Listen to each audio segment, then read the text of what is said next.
Alrighty, I'd like to call to order the March 5th, 2026 meeting of the Calabasas Planning Commission.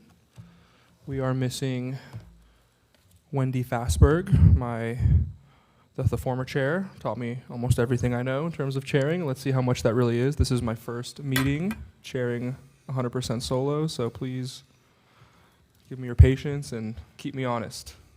I'm looking on both sides of myself. We'll start with the Pledge of Allegiance. I'd like to lead the Pledge of Allegiance. I'm not going to pick on anybody today. So let's stand up, face the flag. Ready? Begin. I pledge allegiance to the flag of the United States of America and to the republic for which it stands, one nation under God, indivisible, with liberty and justice for all. We hope. I'd like to seek a motion approving the agenda for tonight, if anybody would be so kind. I'll move the agenda. Should we do the roll call? Excuse me. Roll call. Yeah. So I think I skipped a step or went too early. We have a full complement except for Wendy Fassberg. So that suffice as roll call? Thank you. Thank you, Counselor. We have a motion to approve the agenda. We have a second, I believe. All in favor? Aye. Any opposed? None opposed. The agenda is approved. Any announcements from my fellow commissioners? We'll always start with Commissioner Leah down to my left. I'm sorry. Any announcements? No. No announcements. I'll pass the night. Alrighty, I have none. Moving on now. John, are we on track? You look a little worried. I have to make sure we're 100% on track. All right, public comment. This is the opportunity for the public. Actually, you know what? Please. I made a note to myself that we should, at every opportunity, announce the fact that there will be a special election in Calabasas on May 5th. It's going to be a mailed ballot, and it's basically a measure to try to help finance the public safety and security and solidarity of our community. So watch for your mail to see, and your email and your text and messages, and be sure to vote. That's the key. Register to vote and vote. These days, that's really an important thing to do. So it's official. It's on the ballot May 5th. This is happening? Okay. Yes. Well, I'm glad we got it through. We beat the county, hopefully. Public comment time. Any members of the public want to comment on anything not on the agenda? I don't have any speaker cards, but I'll just one more time open it up. Seeing none, we'll move on. Consent calendar. Do I have a motion to approve the consent calendar? Well, I have a correction to the minutes. so let's Yes, because number one is the let's minutes. deal So with the minutes. let's start with the minutes. Okay, so I guess we have discussion on approving the minutes. Commissioner Leah? Yes, the page 3, the second paragraph, delete the last sentence, well, not the sentence, when project impacting the scenic corridor are brought. Delete that phrase. That was not my limitation. Okay. Thank you. Is there anything else we should revise or delete, or should we just? I move approval of the minutes with the correction. All right. Second. All right.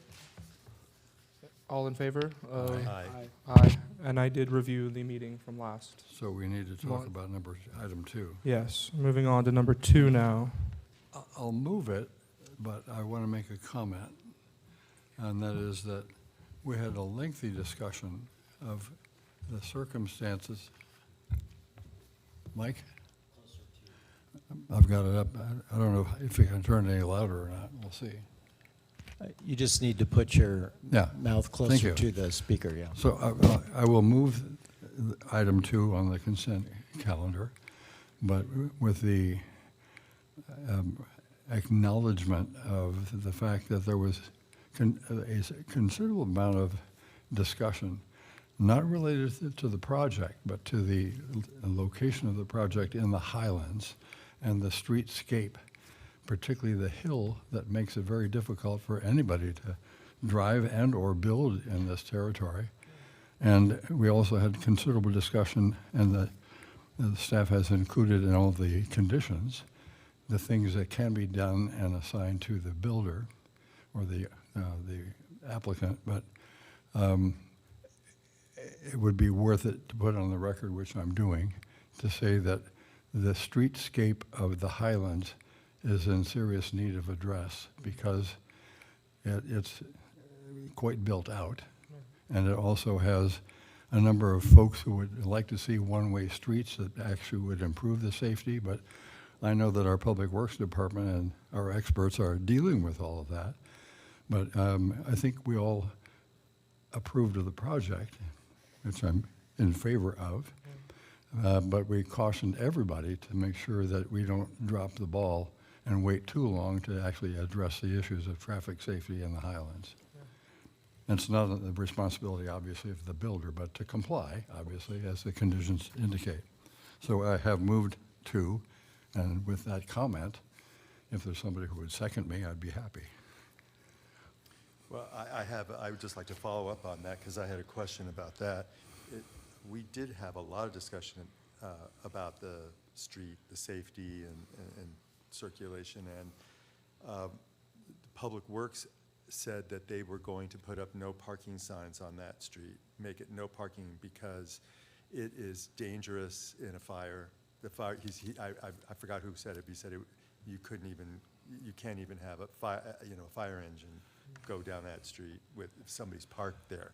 So there's boilerplate language in item 14 on page 8, that's used over and over regarding construction, parking, and so forth.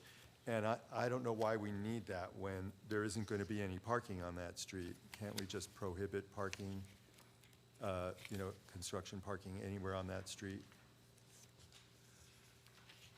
Well, that's really an enforcement issue, and it's a planning and inspection issue, and it's a longer range planning issue that doesn't affect this project or this developer, in my opinion. And that's why I moved the item. No, I understand, but if they do park construction vehicles on that street, that's just so dangerous. Well, but they're responsible for a traffic management plan through the site of the construction. Right, they don't. Yeah, They just condition- have the typical boilerplate language there. They don't really address. Excuse me. It's not specific. Condition number 14, that's what you're referring to, right? Yes.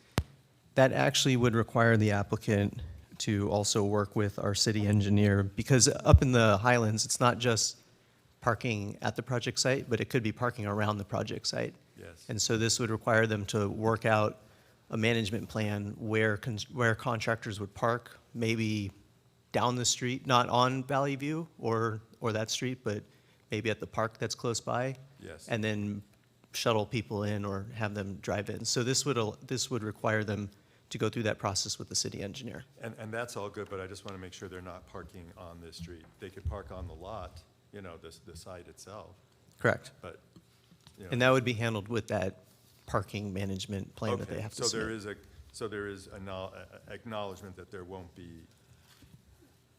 Yeah. I mean, in reality, there won't be construction vehicles on this, parked on this street. We're just making it And overt.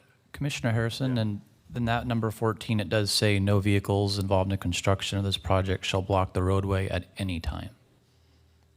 But that's like the typical language, and they wouldn't necessarily block the roadway, but they would block any access from somebody else or a fire department. So anyway, I think Dennis and I have brought it up, and I hope it's addressed. Yeah. That involved in construction language is weaselly. What are they gonna limit it just to trucks, construction trucks? Yeah. It could be workers in Right. standard cars.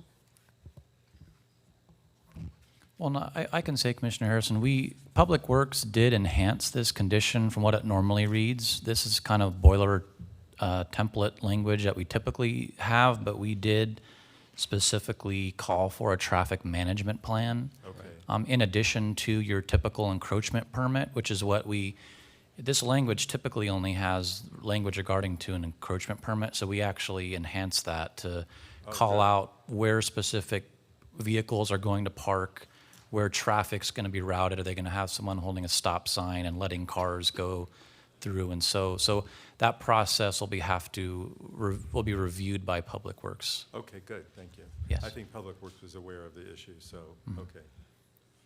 So I'll, One last thing would be actually to ask staff to maybe give us a progress report on what we're talking about without having to slow down or affect this builder and this homeowner, that, maybe in 2 months or 3 months, we get a read back, because he's going to be working a long time to build this house. And it would be nice to have an update, what we're doing for him and for us and basically public safety. So it's not a condition, it's just a report. a request of staff. We can come back with a report. It may take a while before they begin construction. They still have to go through Of course, engineering, but yeah, we can right. come back. Thanks, Joel, thanks. Sure, we could also certainly follow up, of course, with the one-way roads, if you'd like to hear about that. As progress of Public Works, we could definitely bring that back, I think. Yeah, that would be good, because I think the neighbors wanted that, and that would actually, I think, improve safety and circulation for everybody. But, all right, anyway, otherwise I would second that motion. Thank you. We have a motion, we have a second. All in favor of approval? Aye. Aye. Aye. Anybody against? Hearing none, the motion carries. Congratulations, I know it was a long wait. Thank you for your patience. All right, moving on to public hearings.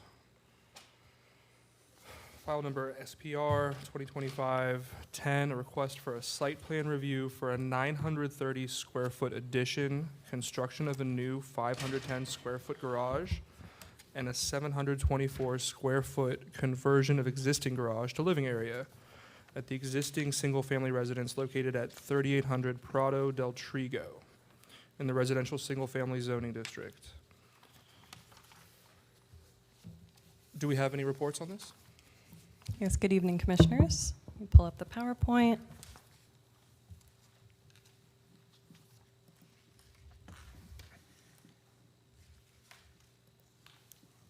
Okay. First off, I want to mention that this project was noticed to all property owners within 500 feet of the subject site. The public hearing notice was also posted on the city's website and throughout the city at all required locations. Staff has not received any public correspondence in regards to the project. And again, this is a request for a site plan review for a 930 square foot addition, construction of a 510 square foot garage, and 724 square foot conversion of existing garage to living area at the existing residence located at 3800 Prado del Trigo in the residential single family zone. The project site is located in the Oaks HOA in the residential single family zoning district. The site is surrounded by existing single family residences to the north and to the west, and by HOA maintained slope to the south and to the east. You can see a close-up view of the existing site. In this image, you can see the roof outline of the main residence, hardscape, landscaped areas, and rear yard features, including a pool and spa. The approximate area of addition is shown in the yellow shaded boxes within existing developed areas of the parcel. So here's within the central courtyard and here in the location of the existing carport. And there's also a small addition back here at the rear of the residence.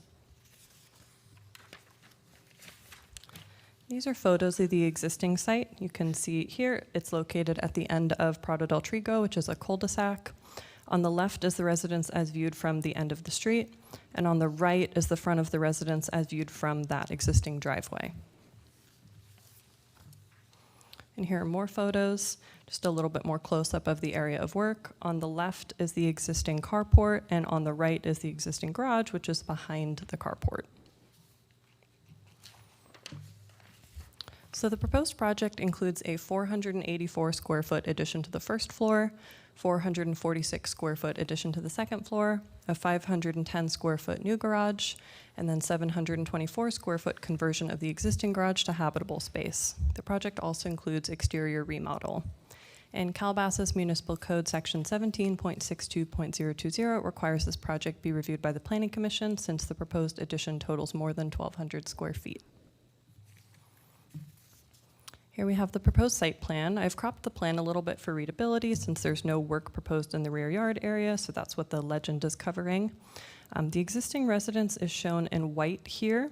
The existing garage area is shown in red, and that is to be converted to living space.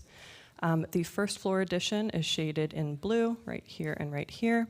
The second floor addition is shaded in orange, and the new garage is shaded in green. The project also includes exterior remodel, a new covered porch and deck at the rear of the residence, and that's this orange hatched area, and reconfiguration of the existing driveway, and the driveway is shaded in gray. Where my cursor is the portion of the driveway that's new. The project complies with all development standards for the residential single-family zone, including height, front, rear, and side setbacks, pervious surfaces, and site coverage. The only change to pervious surfaces is the new area of the driveway, which is what I was showing with my cursor earlier, since the additions are within already developed and hardscaped areas of the site. The project maintains the existing residence's setbacks and maintains the existing height of the residence, which is 27 feet at the tallest point. The proposed site coverage will be 26%, which is in compliance with a maximum 35% for the zoning district. Here we have the proposed first floor plan. The first floor additions to the main residence are shaded in blue. You can see from this image that the addition is primarily filling in this existing courtyard area. It's 484 square feet in total. The conversion of existing garage to livable space is shaded in red. That's here. That's 724 square feet. And lastly, the carport, as shown in the previous photos of the residence, is to be demolished and replaced with a new garage, which is shown in green. That's 510 square feet. The project also involves a new covered porch at the front of the residence and a new covered patio at the rear of the residence. Here we have the proposed second floor plan. The addition to the second floor will be 446 square feet, shown in orange, above the first floor addition within that central courtyard area. And the project also includes a new deck off of the master bedroom at the rear of the residence. The proposed project also includes exterior remodel. The prior photos show that the existing residence is a colonial architectural style with horizontal siding and brick detail, but the proposed project includes remodeling to alter the architectural style of the residence to result in a more contemporary style. The new exterior finish will be a smooth white stucco with aluminum-clad windows and an aluminum garage door. The roof will be all one material, which is to match existing, but on the elevations, only the new areas are shaded in order to differentiate the new from existing. So on this image, the material will be the same all the way around, but just for the sake of showing you which areas are new, only the new areas are shaded. And here on the side elevations, you can see same thing. This is the area of the roof that's existing. This is the area that's new. They'll both be the same material, but the new areas are what's shaded. And here you can see the renderings of the proposed residence. You can see smooth white stucco exterior, concrete roof tiles, these new boxed eaves, and glass railings at the rear balcony area here. And here you can see the colors and materials and another rendering of the residence. So the existing roof tiles are to remain. These are the concrete roof tiles. The roof tiles at the addition will match the existing. But the project involves the creation of new boxed eaves, which will give the appearance of a more contemporary flat roof when viewed from ground level, as shown on the rendering at this slide. So you can see it from ground level. You can't necessarily see the roof. It appears a little bit more contemporary. If we go back to the renderings, you can see that the house does still have the pitched roof. And for the home size comparison, home sizes in the vicinity range from 3,686 square feet to 6,951 square feet. Lot sizes range from approximately 11,060 square feet to 37,835 square feet. The average home size in the vicinity is 5,347 square feet. The average lot size is 18,464 square feet. With the proposed project, the residence will be 5,992 square feet in total, and the lot size is 17,826 square feet. Surrounding homes are primarily two-story homes that vary in regards to architectural style, colors, and materials. And this information, the home size comparison, comes from the table within the technical analysis of the staff report, which looks at homes within a 300-foot radius of the subject site. And this data comes from the LA County Assessor and does not include the garage sizes. In regards to design, the Architecture Review Panel reviewed the proposed project on January 23rd, 2026. The subject site is not within a designated scenic corridor, and there are no architectural design standards applicable to the property. The ARP found that the proposed project is compatible with the aesthetics of the surrounding neighborhood and recommended approval of the project to the Planning Commission. Their recommendation of approval included a suggestion to consider removing the post at the northwest corner at the front of the building. Other than that, the panel commented that the project was done well. Following the meeting, the project architect reviewed the ARP suggestion and elected to keep that post as part of the design, explaining that the post is an original structural feature of the building, and removal of the post may impact the building's structural integrity. And just to kind of visualize the post we're talking about in the renderings, right here at the front of the residence. Not the gutter, but the actual post right here. The applicant is also available to answer any questions if the commissioners have questions about that. Okay, and moving on to the applicable findings. Listed here are the 6 required findings for a site plan review per section 17.62.020 of the municipal code. The applicant's proposed findings for a site plan review are included in your packets as attachment B. So with that, staff concludes that the proposed project will not alter the existing use of the subject site, which is an allowed use in the RS zoning district. Compliance with the applicable development standards is documented within the written staff report. Homes in the neighborhood range in size from 3,686 square feet to 6,951 square feet. And with the proposed additions, the residence will be 5,992 square feet. The architecture review panel recommended approval of the project. And lastly, the project is exempt from CEQA review pursuant to section 15061, general rule exemption, and section 15301, existing facilities of the CEQA guidelines. With that, staff recommends that the commission direct staff to prepare a resolution for approval or a resolution for denial of file number SPR-2025-010, inclusive of all required findings to support the resolution. Thank you, and I'm available for questions. Thank you, Jacqueline. Do we have any questions before we open up for public comment? Yes. Please, Commissioner Harrison. Oh, thank you. Thank you for the presentation. You were talking about the post at the edge. Actually, there were a couple things in the ARP minutes I couldn't understand.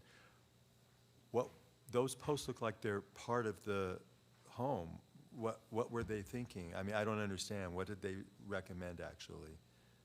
You don't really see separate posts. You just see the edge of the building. Yeah, in regards to what the ARP recommended or the applicant's Yeah, response? No, they were saying they wanted the post removed. What did they want there instead? So part of the discussion, I think, let me go back to, can you see the rendering on the screen? Can you, Oh. let me try to Now move I my can, cursor yeah. over to, So I hang see on. a post basically on both sides, and they talked about posts, plural. Yeah, So so you can see, what did they want instead? so I there don't was get it. previously a covered patio right here, so you couldn't, whoops, let me go back. You couldn't tell as much with the prior design, but the first floor and second floor aren't completely flush over each other. The first floor cantilevers out the second floor cantilevers out slightly. Okay. So there's a support post right here. And at first when the ARP was talking about it, if you can see this line right here, I think it may only be a few inches. The architect may be able to better explain that too. But when the ARP was first discussing it, they were suggesting to align the floors to remove that shadow. And then after further discussion, they decided that they actually liked the shadow because it breaks up the front facade a little bit. And then they said, well, Okay. maybe you could consider removing this post as a suggestion, but not as a requirement for their approval. Oh, I get it. No, I think it actually looks better having a little differentiation, but now so that's odd. The other thing I didn't understand when they said keep the indentation Oh, that next was to the front porch, what are they talking about? this was the indentation. Oh. If you can see where the cursor is, Okay. yeah. It's very slight, so I think it may only be a few inches, but at first they said make it uniform, and then after discussing it further, like they said, it creates a little bit of a shadow line to kind of break up that front facade. Okay, no, thank you. Okay, thanks.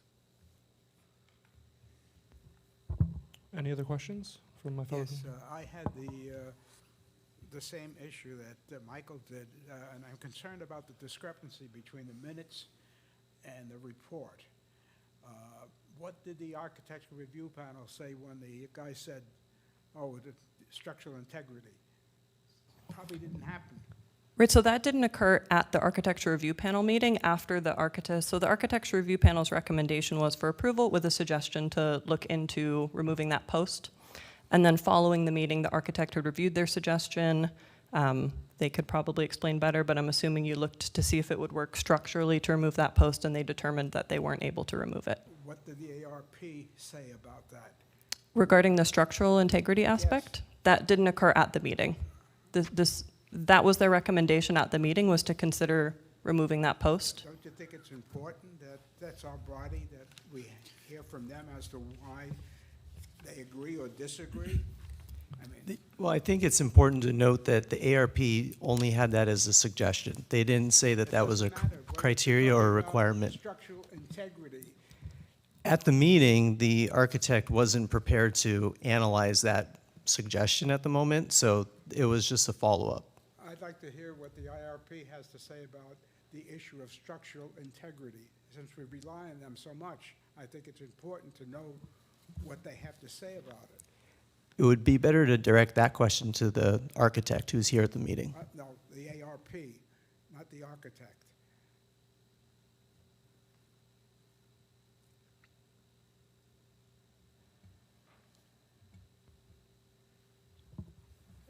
Commissioner Leah, just one question. Can you get closer to the mic? I think it's difficult to hear what you're having to say. As far as whether or not to get a response from the ARP, your comment has been made. Right now, we're in question phase, so perhaps that can be a discussion item after the public hearing is open and closed. That's fine. I have no questions. Nothing? Okay. Well, actually, I have one more question. I Please. might as well ask you now. So slide 7 and slide 13 are inconsistent and on the driveway. And you can, if you look at page A1.0, it's not the same as the last page. So which driveway plan is the real plan? 1 second to open the plans. In the rendering on slides 13, the driveway configuration may not be correct because that's just the rendering. They may not plant those exact bushes and things like that in the not driveway. So but it's the shape of the driveway. It's different on those. yes, the site plan would be the correct one in that case. But what was the other sheet in the plan set that you mentioned where it's inconsistent? So slide 7, which is what you're showing now, that's page A1.0, and then the other one is slide 13, which is what I see on the last page of the plans, and I'm just wondering which one is what they're going to do. The rendering's just an artistic rendering. It may have been computer aided, but it's just art. It's the plan that matters. The site plan takes precedence. Okay, so it's slide 7. Yes. Slide 7. So the other one is just a mistake. Not necessarily a mistake, but for artistic purposes, what we would rely on are the actual plan sheets, which would be the site plan, the floor plan, the elevations. Well, it's kind of a mistake. The reason, it'll come up later when I'm asking about parking. Okay. So, because the last sheet, it looks impossible, but anyway, okay, we'll talk later. We can let the architect answer Okay. or weigh in on that too. On that note, shall we open up public hearing for the architect and I would suppose the applicant? Who's the architect, Mr. Benoit or Mr. Delannoise? So I think Mr. Delannoise, if you'd be so kind as to come up first. Integral to preparing the plans with me, so that's Okay, fine. well, welcome. Please start by stating your name and place of residence. Yep, my name is George Delanoez, Woodland Hills, California. Thank you for coming. And he should speak what? right into the mic too, like me. Yeah, George Delanoez, Woodland Hills, California. thank you. Thanks. We're going to learn some microphone discipline tonight, I think, is one of the Wasn't themes. coached. All right, do we have any questions? Or do you have any comments before we get to No, questions? I think Jacqueline is, in the previous presentation, just did an excellent job presenting the project. Great, agreed. Well, so I mentioned this to you earlier. I'm following up about the driveway. Since now I know it's slide 7 or it's sheet A1.0 and not the last sheet. This is a house that is going to be 6,000 square feet and have a 2-car garage. I guess I'm lucky. I have an old Lusk house with 2,000 feet with a 3-car garage. It's unusual to have a 6,000 square foot house with a 2-car garage. But it's okay if there's other places for cars to park, because I know you can't park on the street overnight. So that's why I was asking about the driveway configuration, because the one in the images, you can't really park cars on that. On that image, the driveway that pulls in pretty much straight to the garage door, that is the driveway that they use today. Now, the other curved portion, cars can be parked on that curved portion. And that's great. That's what I was asking, because in Yes. the other image, in the rendering, you can't, they're too narrow. it looks very tight on the And you rendering. couldn't park on either side, and how would you, if you have more than 2 cars, you're out of luck. So, thank you. That's Thank what you. I was asking about. Okay. Now I understand. Okay. Very good, thank you. Commissioner Leah, anything? Commissioner Washburn? Oh, I'm sorry, one other thing. Where's the landscape plan? Basically, we don't have a landscape plan because there's not much change in landscaping since we're building internally in the building, basically in that inner courtyard is where the construction is going, developed. And the garage is basically building over hardscape as well. Right. And there's lawn, the entire front yard, which will just be the hardscape of the driveway now. Okay, so the lawn that's there, is it staying, or are they putting in artificial turf? It's gonna stay, they have maintained it very nicely, and it's gonna stay, and now it's less irrigation with the new driveway. Okay, I that just is want there. to make sure, because the lawn goes up right to the house, and if it's artificial turf, you're not supposed to do that, because it's flammable. So, No, it'll be. so that's good, natural. okay. Thank you. All right, thank you. All right, I think we can close the public hearing and open it up for comments and discussion here. I still have a question. I'd like to hear from the ARP on the structural integrity issue. Can I? I think it's important. Oh, maybe they can. So in that case, I think we have to reopen public hearing, although I just closed it. Public hearing is reopened. If you could address Yeah, Commissioner when- Leah's concern. Commissioner Leah, when we were meeting with the ARP, the issue of structural integrity was not brought up by the commission. They were addressing the post and the aesthetics of that post is what they were addressing. And then what we said is, okay, we'll take that into consideration, certainly, but let's go back and look at it and see if it can be removed or what can be done. And then that's when we saw that post was required. So they did not delve into the structural integrity of the post. They were just making a comment of, what if we took that post out? Okay, this is more a discussion for us. We need to know whether we can rely on the ARP if they missed something, if they make a recommendation like that, and it involves structural integrity, what's going on? I'd like to hear from them. But see, I think they wanted those posts, which I can barely see. I don't even understand what they're concerned about. They wanted those gone, and they're staying, right? They're So- saying, but so- once again, the board did not question the structural integrity of the post at all. They just wanted it smooth or They, something? yeah, exactly. They just said, can we remove that post? And you said no, and And so- we said, at that meeting, we said, let us go back and look and I think consider that. what's being lost here is that the ARP was in fact doing what you expect from an architect, which is looking at the aesthetics in consideration of the structure. They didn't say remove the post in any kind of command. They said, can you remove the post? Because they know it has to be looked at for structural integrity. But for aesthetics, if it was not going to be a problem, you remove the post. They found out that they needed for structure, which the ARP suspected was the case. That's why they asked the question as a question. And so they did their job. I have another question. Are there any other homes that look like this anywhere in the Oaks? This style, I mean. There is another house, I don't know where the address is, but that was the inspiration for their house. They saw that house and then it really spoke to them and they wanted to remodel their house to be like that house or similar. I mean, the good thing is you kept the roof the same as opposed to flat, which is quite different Agreed. from the other Agreed. houses. Yeah. And the HOA approved it as well, the Oaks HOA approved it, and they were, kind of, in a sense, saying that they want a new generation of look in the Oaks, just to kind of start blending the styles a little more. Okay, no, we have to make that finding that it's compatible with the neighborhood. Yes. And it is visible, even if there's only a couple houses on the hill that can see it. So I was just asking. Okay, thank you. Commissioner Washburn? If we could just leave the public hearing open a little bit, I'm looking at page 12 and page 13. And on page 12, we have renderings that show, I'm guessing, that there are posts being put on the right-hand side of page 12 that basically extend the balcony structures, and it looks like it anchors to this post or a similar post in the place.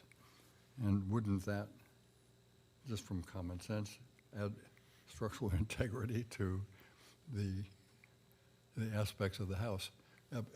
Are both of the renderings on page 12, are they both the same fascia?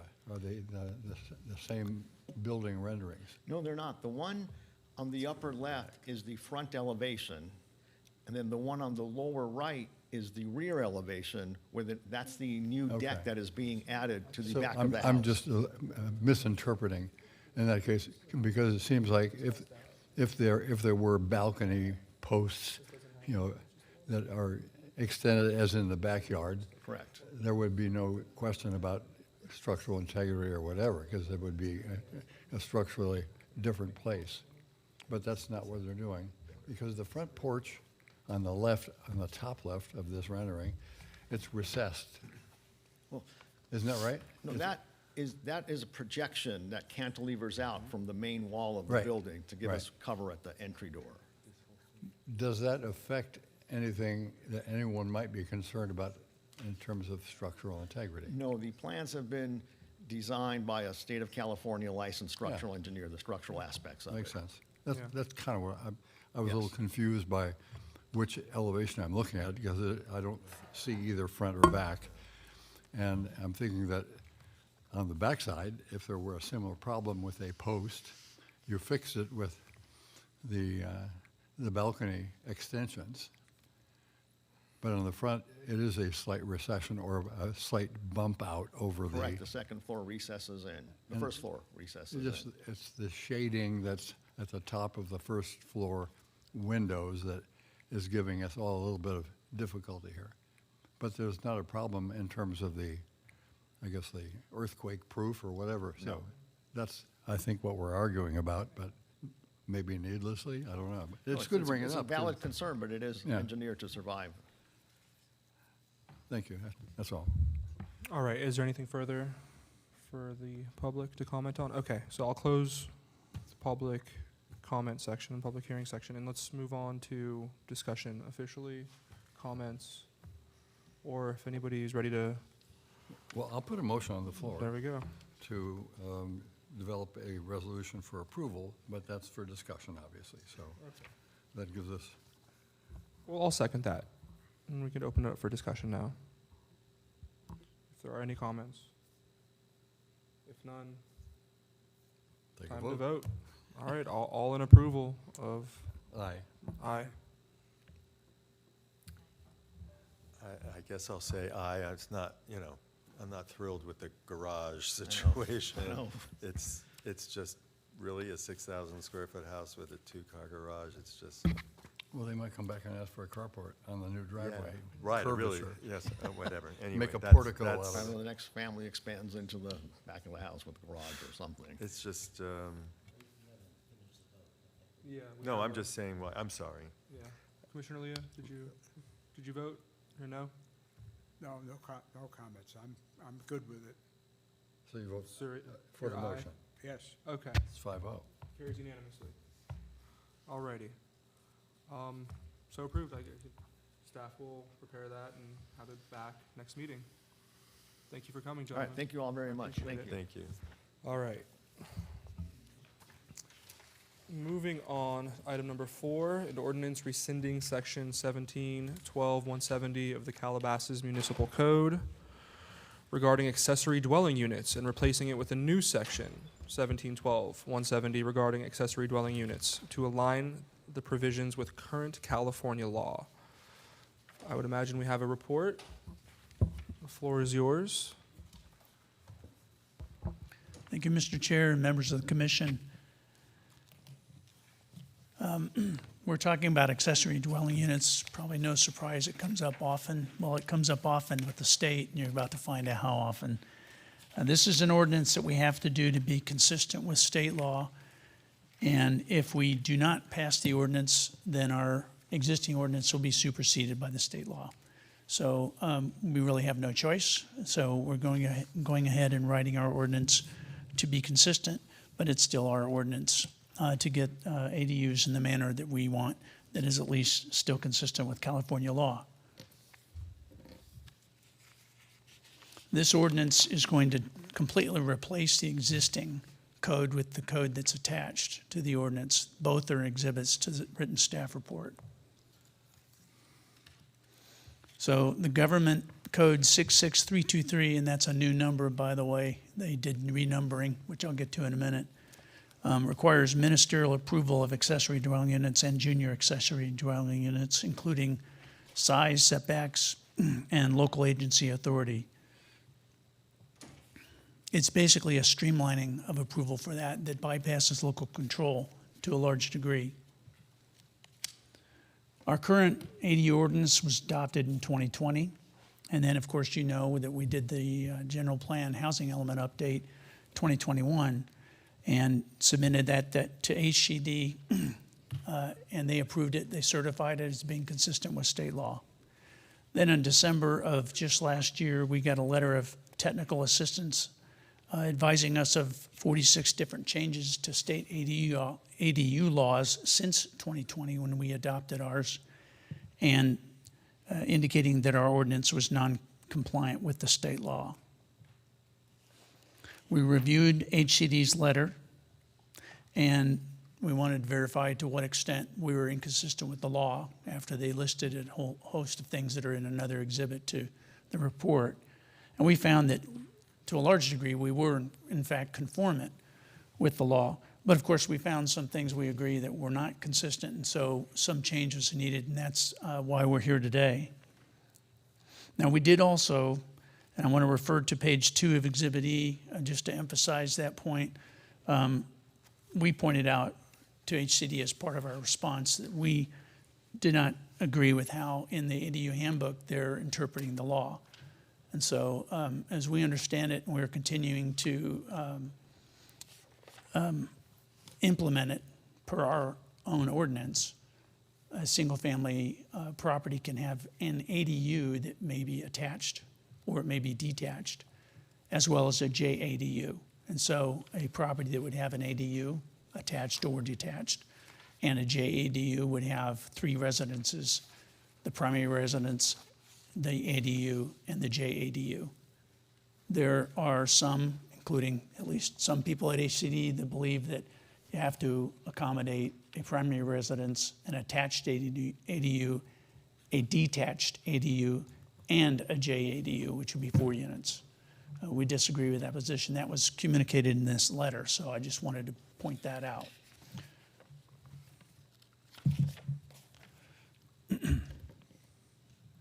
So the key updates I'm just going to summarize in what they're accomplishing. I mentioned earlier when I referred to the state law that what its numbering system, it's in 63s now instead of 65, so they renumbered, and we had to renumber in our code where we made references. We added a new subsection C2 that states that as many as 8 ADUs may be established on a property located within a residential multifamily zoning district, providing that the number of ADUs not exceed the number of primary dwelling units on the property. So if you have a 4-unit multifamily building, they cannot have 8 ADUs. They can have up to 4. But once you have 8 units multifamily, they could have up to 8 ADUs, basically equalizing with single family, a single family residence, an ADU per that. So it basically does that consistent with what the state says we have to do. We're not likely to see this sort of thing. It really ends up applying to other jurisdictions, larger cities, and in other parts of the state. But we have to have our code match up with the state, even though we're Calabasas.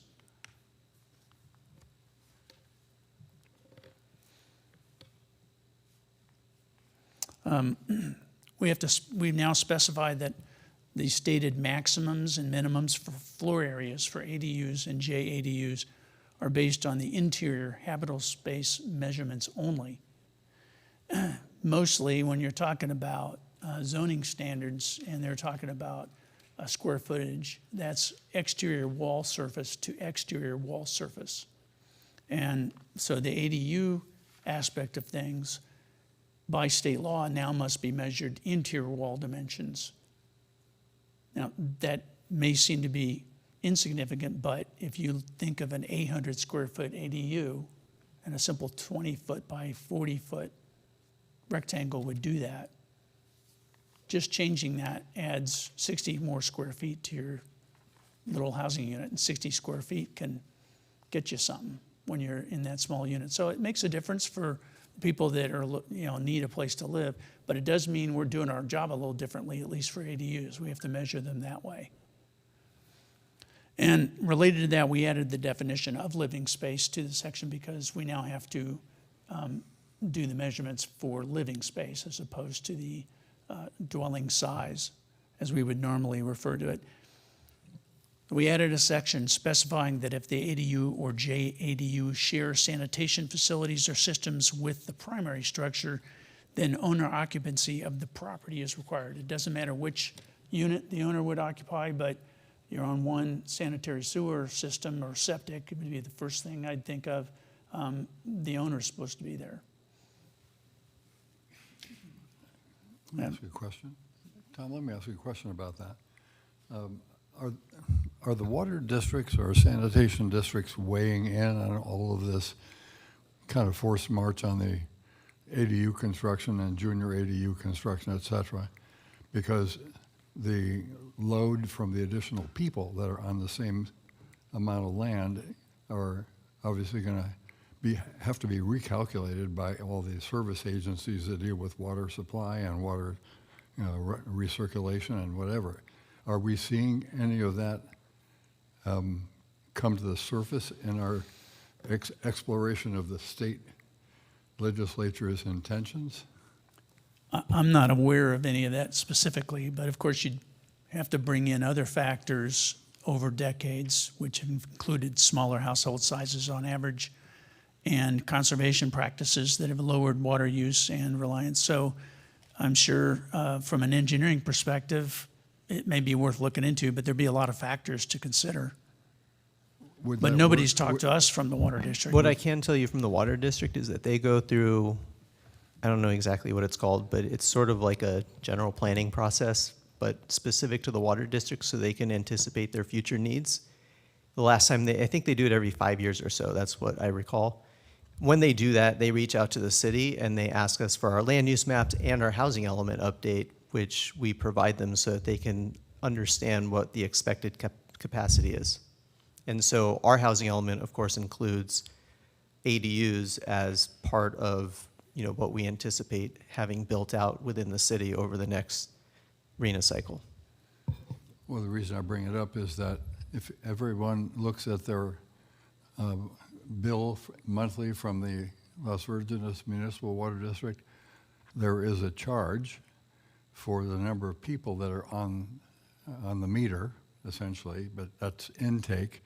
But obviously what comes in goes out, so you can expect that someone's making calculations in that regard. But if you start messing with both multifamily and with multiple ADUs on a particular parcel, and it was originally calced in order to deal with, let's just say, a family of 5, all of a sudden it's a family or 2 families of 9, and all of a sudden there's a lot more flow coming out. And does that ever enter the discussion between us and the water district? Or do we just expect them to figure it out and then just tell us what we have to factor in when we say, you have to have so many folks? And if that's happening in 483 cities in California, that's a significant calculation to be made. Yeah, they figure it out for their jurisdiction. I would have to follow up with building and safety to find out for ADUs, for example, if there's any additional connection fees or permits that the applicant has to get from the water district. That question I don't know. But that would, if that were the case, that would be one way in which the water district knows that there's new capacity or new use coming from a particular property. Thank you. I can just tell you in my experience, because I built one, if you don't have a separate meter, then you don't have to go through that process. But if you want a separate meter, then Right. it's you- different. Well, and We that's- cannot, we cannot require separate metering you Right. by cannot- state law. cannot. We cannot. Right, so it just depends if it's going to happen. I didn't do it. And that's but- kind of the area I'm talking about. It's like, how is Calabasas and how do cities like ours relate to their sanitation and water suppliers? And I don't know if that, I mean, it's not pertinent so much to tonight because we're talking about adopting an ordinance to protect our flank, essentially. And that's not a bad thing to do, but in the end, this does catch up with you. And you know, with the rates of taxes increases and the rates of servicing the needs of the occupants of these various kinds of alternatives to provide for extra housing, and what has been calculated, you know, both aesthetically and engineering wise to serve the city's needs. I don't know if that discussion is happening anywhere. And if you find out, would you let me know? Yeah, because I talked to the folks at the Water District and Sanitation District. We're having our sewer district rates raised by the County of LA right now, and that's forever. And all of that is anticipation, but there's nobody's gonna come to my street and fix the sewer. But they're gonna ask me to provide another $128 a year in order to deal with the sewer. But if we're talking about the sewers handling the outflow from all the ADUs or room additions that we're gonna be making, it's gonna be a significant issue. We're gonna probably need AI to figure it out. And it can be. That's an interesting thought. Anyway, thank you for listening. It doesn't affect my feelings about the ordinance and your work on it. Thank you. It scares me. Returning to this slide 7, just wanted to also say that we deleted provisions requiring replacement of demolished or converted garage or carport space because we cannot require that anymore. Also, subsections, this particular subsection, which is inclusive of Table 2-4, which is a whole bunch of the standards, was amended in a number of ways. They reflect the maximum interior dimensions now instead of exterior. It sets the maximum ADU size to 1,200 square feet of living space for EDUs, whether attached or detached, and clarifies that the applicable zoning district maximum building height limitations apply to both attached and above a garage ADUs. Clarify minimum rear setback distance of 4 feet. Provide for intrusion into the 4-foot minimum setback if the existing structure is legal nonconforming and already intrudes. And the amount of the intrusion cannot exceed the existing condition in terms of the ADU. We tightened up language addressing the 10-foot interior minimum setback, included a reference to the applicable California code sections regarding maximum allowable building heights and the exceptions to those heights. We clarified the required living facilities, again, for ADUs and JADUs. And this would be, you know, whether you have to have a kitchen and a bedroom. So we made a clarification there. And then because state law preempts, again, subsection C.3, which is basically a section that had to do with the appearance of the ADU, had to be deleted because we can't judge ADUs based on their appearance. It has to be a ministerial approval basically based on meeting codes, measurable standards. And so the only thing we can do in terms of appearance, for the most part, is encourage people to use our pre-approved plans, because we've definitely got some nice ones there. We can't make them do it, but they're handy. And then also subsection F.1 was amended by reducing allowable project review time. We have to get these reviewed in a very short period of time now. And then off-street vehicle parking requirements have been reduced, and the provision for requiring replacement of lost off-street parking has been deleted, also because the state requires that. So I've got the findings in the resolution, the first of which is whether the amendment is consistent with the goals, policies, and actions of the general plan, And we believe it is because it allows us to successfully implement the ordinance to facilitate ADU production consistent with Policy 511 and Program 10A in the housing element. It would not be detrimental to the public health, safety, and welfare and convenience because ADUs are a form of affordable housing that's necessary for housing the public. It complies with CEQA because this is exempt. There is no CEQA review required. We're simply complying with the existing state law. And the amendment is internally consistent with other provisions of our code. We're going to provide the necessary guidance for ADU and JADU development review. Our conclusions is that we've identified the shortcomings that came about from HCD's review of our ADU ordinance, and that the amended ordinance that we're presenting to the commission is consistent with our general plan, our development code, and that it's exempt from CEQA. We're recommending that the commission adopt resolution number 2026-814, which is Exhibit A to a written report, rescinding the existing 1712.170 of the Calabasas Municipal Code and replacing it with the new 1712.170 regarding accessory dwelling units to align with the provisions of current California law. And that's the end of my report, Mr. Great. Chair. Thank you, Tom. Any questions for staff? None? I just had, So many happy faces. Just a question of clarification. This resolution is a recommendation to the city council. Is that That's correct. Yeah. I mean, I had one pretty inconsequential. At what point does an ADU, in terms of square footage, become another single-family residence? I hear it's 1,200 square foot maximum. Is there a state cap? Or what are other cities doing? I'm just curious. It doesn't really matter. I'm not aware of a state cap by any means. Generally speaking, because it's an accessory structure, it cannot be larger than the primary, because once it is, it's no Fair. longer accessory. It's the primary. So most people tend to think of 50%, but we don't have a written rule. Ours is 1,200 square feet, 1,200 square which feet. is now 1,200 square feet interior dimension, by the Yes. way. And I appreciate that. Okay. I have a Commissioner question, Washburn? and it's Sure. kind of like the one I just had regarding, water supply, sanitation supply. We have a lot of work that's been done on solar power and, clean energy. We also have a lot of controversy related to electrical supply, whether it's from an Edison or a DWP or whomever.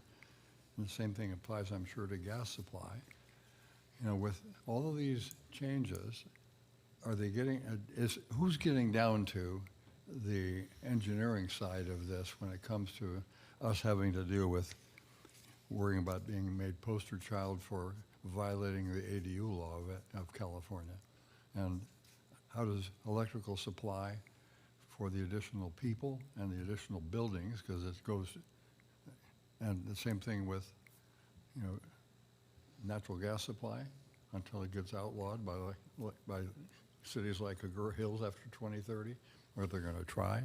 Just on and on like this. There's so many consequences. Are we at that level yet where we're actually asking those questions about water, energy, atmosphere, technology and habitat?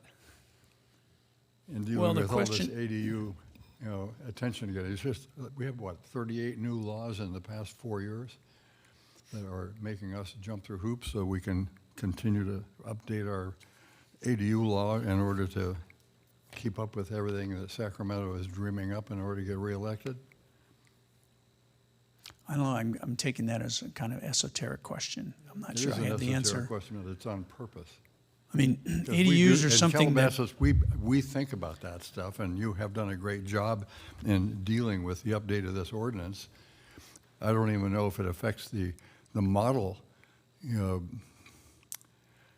ADUs that we have prepared and spent a good deal of money to try to offer to people. And are they affected by the changes that are coming down the pipeline? Those models are fine, so those are okay. I think to answer your question bluntly, though, I don't think the state legislature cares about the engineering behind anything. I They're think just you're right. requiring it. Yeah.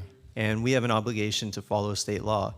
But as Tom pointed out at the beginning of his presentation, where we disagree with them, we're gonna disagree with them.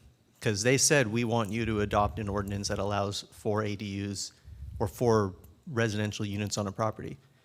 Well, we're gonna tell them we disagree with that. And they may challenge us. I mean, after this, if the city council approves the ordinance, we still have to send that ordinance to HCD, and they have to, quote, bless it. And, you know, they may force us to make additional changes, but we are trying to challenge them where we can and challenge their interpretation of the state law. Or dodge the bullet, which is some of what we're doing here. I mean, I think that's all admirable, and I commend you all for doing it and for keeping us alert on all the impacts. But it really comes down to what I just said: water, energy, atmosphere, land, and technology, and habitat. You know, it spells wealth. W-E-A-L-T-H. And it comes down to how are we going to deal with that with a population of 25,000 that's trying to figure out how we afford the next 10 years.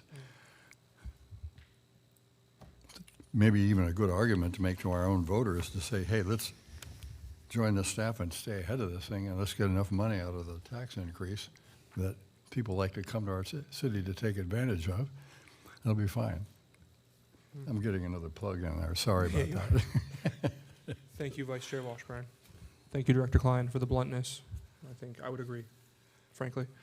Any other questions for staff? Do we have a motion? Please. So I've got some comments about wording only, not the intent of this, but I noticed on page 3 when I was looking at the Which requirement document? of the Exhibit A. Yeah, the proposal. In CB3, C3B, I think it says if the ADU or JADU share sanitation facilities or symptoms with the primary structure, then owner occupancy of the property is required. And that triggered in my mind, what is property? And I noticed on this page, there are words like property, lot, dwelling, and even parcel, and they're not defined. And I think it needs to be cleaned up. Maybe because I'm a lawyer, I don't know, but it's like, what are you referring to? And the problem with property is, so what if you have somebody who lives in an ADU who owns the house that's also on the property or lot? Can he rent out the house and the JADU? It's probably true, but it's not consistent. I think the word property needs to be defined, and I don't know why you used what lot means and what dwelling unit means and what parcel means different from lot. So that's all. I think if you just do a Google search or some, you know, a search of the words and try to tighten it up and define it. We have a definitions chapter of the code 17.90, and I have a hard copy in my office, and I don't know where I'll be able to look it up on this, but we may have those definitions already in the code. We'll have to look it up. They may be there, but why would you say lot and parcel and property? It's like, what, are you really referring to different Well, they are things? different. I mean, And then why aren't they capitalized? So here you capitalize, which page, please? I'm just starting, it's in the ordinance, just starting on page 3 of 7. Yeah. You know, near the bottom, in section C, I mean, even in just in section C, you say lot, property, dwelling unit. It's like, define these things, and if they're defined, then they should be initial cap, just like all those other definitions. Well, okay. That's all. It's just, it's kind of vague to me when you say lot or parcel. I don't know what the difference is. And when you say property, what are you talking about exactly? Is that the same thing as the parcel or the lot? I don't know. We do have, as Tom just mentioned, we have a definition for lot in the municipal code. Right, so then capitalize it, or something, and then why do you say property? Just make sure that there's definitions for all those words, and they're consistent. That's all.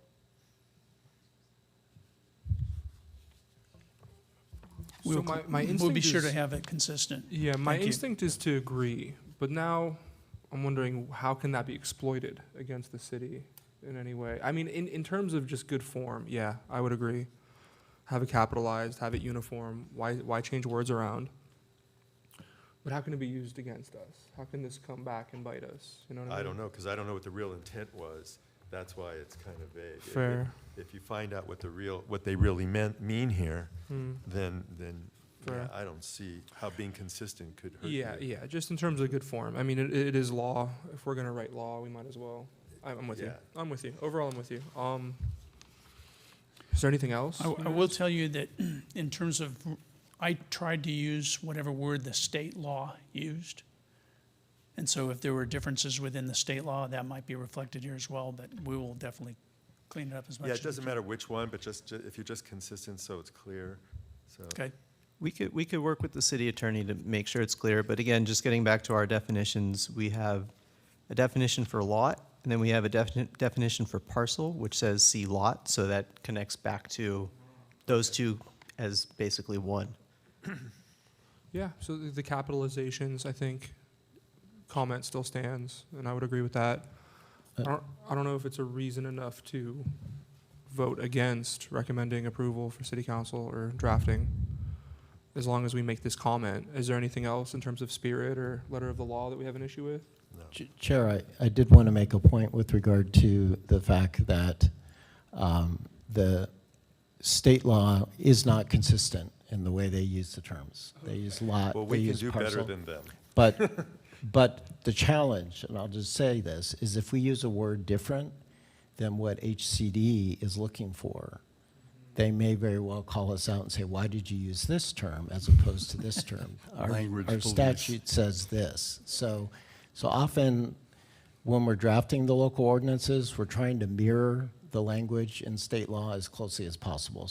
So just keep that as a consideration with the understanding that, yes, we can work with staff to ensure that the definitions are as clear as we can make them. So. Okay, thanks. Thank you. Trying to avoid being cursed for being woke. Very progressive of you, thank you. Anything else? Please. Do they have a certain time frame that they're supposed to respond to your letter? when they sent the letter, I had 30 days. They got our response in 30 days. Okay, but they don't have to respond back within a certain Well, period? they have not responded back, so I figure that's good news, but then again, it could just be par for the course. They send these letters to everybody, so where we are in terms of priority, who knows? Yeah, our friends in our neighboring cities have received similar letters. And yeah, they expected a response back from the city on whether or not we comply with the 50-plus state laws that they reference. And if we don't, give them an idea of how we're gonna come into compliance. So we provided that, and we said that we'll basically within the first quarter of this year, update the ordinance, and they didn't hear back from us, so I'm taking no news as good news. And then we'll submit the ordinance if and when it's adopted. Right. Thank you again. I would just say, 5-minute oh, break I'm when we're done. go ahead. I was just going to make a motion if nobody else wants to talk. Go ahead. I move that we adopt or recommend, are we adopting or we're recommending to the council? Recommending to the council. But you're adopting a resolution which does recommend council approval. Okay, that's what I want to do, so I move that. I second that. All right, all in favor? Aye. Aye. Any against? Hearing none, the motion carries. Thank you. Thank you. Thanks for keeping your eye on all the moving troops. All right. We have nothing else to vote on. We did lose Commissioner Leah, but we still have quorum, so I'm sure he'll be right back. Move on to new business. Is this for Director Klein? We have the 2025 Calabasas General Plan Annual Progress Report. Yes, that will be presented by Rachel. Excuse me, Rachel.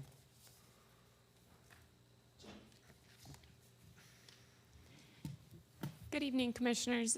Tonight we will be providing an overview of the General Plan Annual Progress Report for 2025. So the reason that the Planning Commission is reviewing this report tonight is because Section 65-400 of the California State Government Code requires a legislative body to review and accept a General Plan Annual Progress Report on the status of the General Plan and progress toward implementing its goals and policies.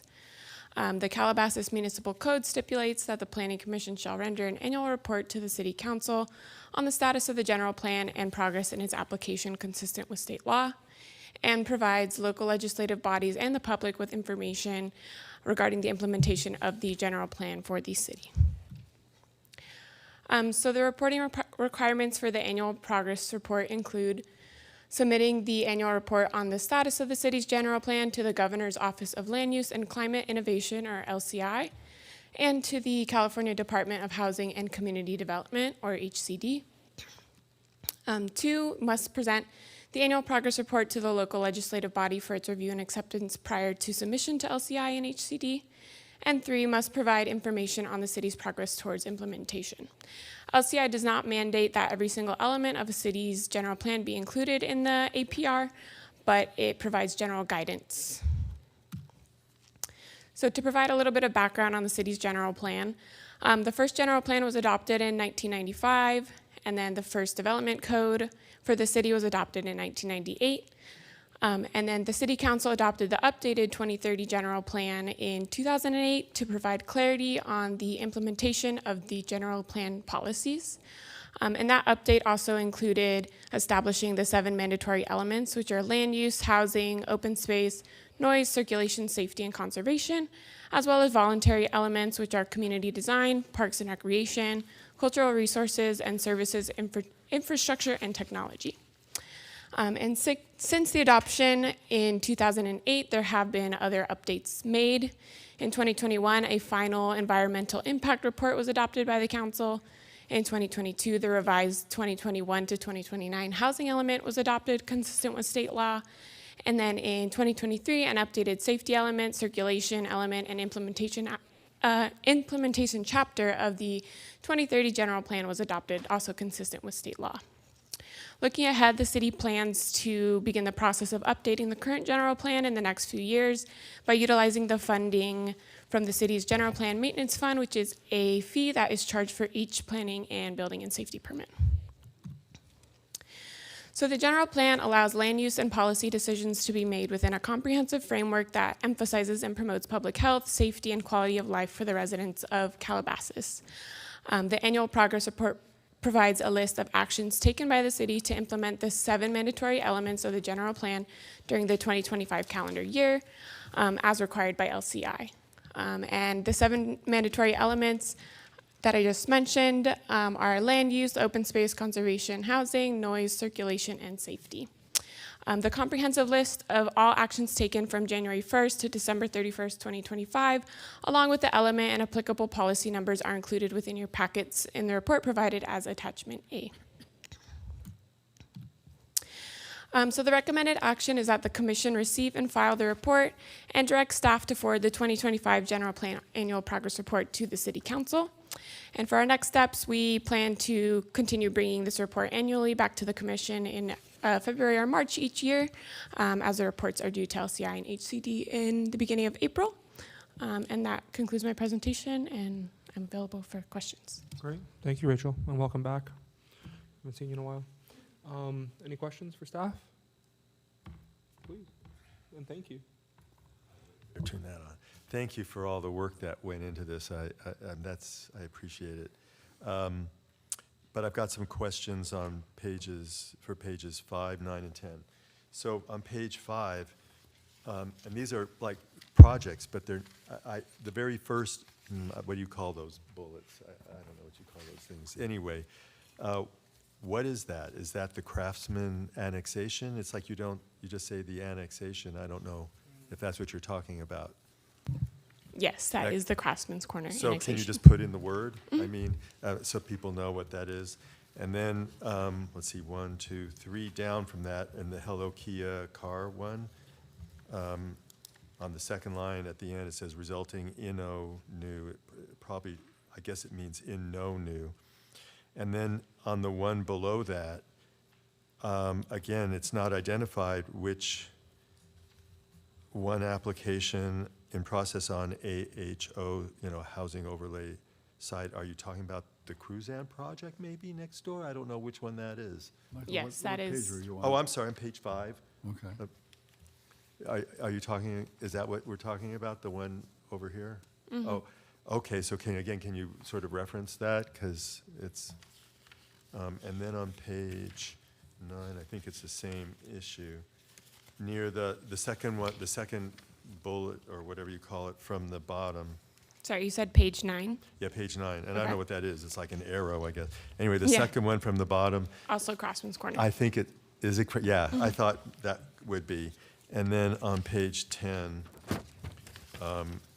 the third from the bottom in the circulation element, this is the roundabout at Calabasas Road and Muro Road. What's the status of this? Why was this withdrawn from the council meeting agenda? Could you repeat the question? I'm not sure what you're asking. So on this roundabout at the intersection of Calabasas Road and Muro Road, you said it says it's completed construction bidding. I'm just asking, what happened? Why was it pulled from the council meeting? It was on their agenda and then they pulled That it. we're not I aware don't of. know. You're not aware of? I mean, we're not You were involved in there. that project. Oh, you're not involved with it? That's Public Works. A lot of the information in here was a collaboration with other departments that are also responsible for carrying out different elements of the city that tie into the general plan. So Oh. in this particular case, in Well, 2025, circulation, yeah. they completed the bidding process. Right, they So that's completed what's the bidding being reported. process. I just, of course, you heard what I said there, I sort of object, or no, you heard what one of the other people said. I object to the words improve safety and access, but I understand they completed the construction bidding process. That's all. I think it's actually dangerous, but it was withdrawn, and I was just wondering what the status was. No one knows. Okay. Thanks, thank you. It's a lot of work. Thank you. Anybody else have anything? No? Nothing? Nothing. I got a bunch of stuff, but, Let's go. Let's hear it. uh, Floor is yours. well, I don't want to hog the mic. Anybody else gonna want to talk? All right. Again, I have to commend the planning staff for keeping us apprised and also kind of digging into our own archives and our own activities here in City Hall and some of the stuff that commissions are doing and certainly the council, because it's great to see that you're on top of so many items, all of which are, quite significant. And among them are all the obvious ones of, demolition and reconstruction of some of the the material benefits that we've created in our 35 years. And I don't know if anybody's watching this show, but it's rare to me. And no one ever comes up to me and says, hey, I heard your idea, or I heard Michael talk, or I heard Bob say this. And what are you guys going to do about all that, right? And you get that at the council, but none of the commissions and none of the internal meetings. So at least this is kind of our radar screen. And in the end, you have radar operating. I used to be a gunnery officer on a tin can in Vietnam, so you were always watching the radar because you don't know what's coming at you, and you know what your mission is, but you don't know how you're going to get it done. So this radar is really important, but I'm impatient with the whole process, and I think everybody is impatient with me for doing all this discussion. But we, I think, as a planning department and as a planning commission, should be sparking the interest of the 25,000 residents that we have in our community, because it has changed so much since 1991, and it's changed even more so from 1978 when we actually started the cityhood movements here. And Michael, you've been a part of this, and many of us have been involved with for quite a long time. We're trying to figure out how we're going to deal with the next general plan, which is between now and maybe 2030. And there's so much going on in the pace of our lives. I mean, just watch the stock market or watch the latest AI development or whatever. And everybody's trying to step up the pace of everything. So just to be able to put it on paper on 12 out of 12 pages is, I think, really important, and it's great to have this report. But I would love to use it to get the people of Calabasas, and they're really different than we were in 1985, really different in terms of home ownership, in terms of mobility demands, in terms of work and all that stuff. And I don't know if anybody really knows what the average Calabasan wants by 2035, for which we are trying to develop a 2020 or 2030 general plan, and this is great guidance in order to deal with all that. So I have probably 24 comments on this report, but it's not to embarrass anybody, it's not to do anything, but it's to kind of incite discussion groups and maybe even chautauquas and things like that that are informal, as opposed to trying to have a general plan advisory committee like we did for the last general plan update, which was pretty darn good. It served us pretty well, but there's some big holes and we're suffering now because of it. So instead, it would be good to have everybody on this panel take a look at what the staff has prepared and then help them understand what we want, just the 5 or 6 of us, by 2035. And then how do we back off from that and say, what do we need to accomplish by 2030 using tools like this progress report that you've prepared in order to get there? An example, I had no idea we were going to destroy the Edwards Theater in order to build the apartments that this panel approved, under duress, but we did it. And there's nothing wrong with what's being done because it's responsive to the way the world is working today. We need housing. We need affordable housing or workforce housing or whatever we want to call it. Nothing's affordable in Calabasas, so that's another issue. Actually, this panel didn't approve it, the council did. Well, We voted 3-2 against it. I understand, but I'm not blaming anybody. Right. I'm just saying, all right, what do we do now? What's next?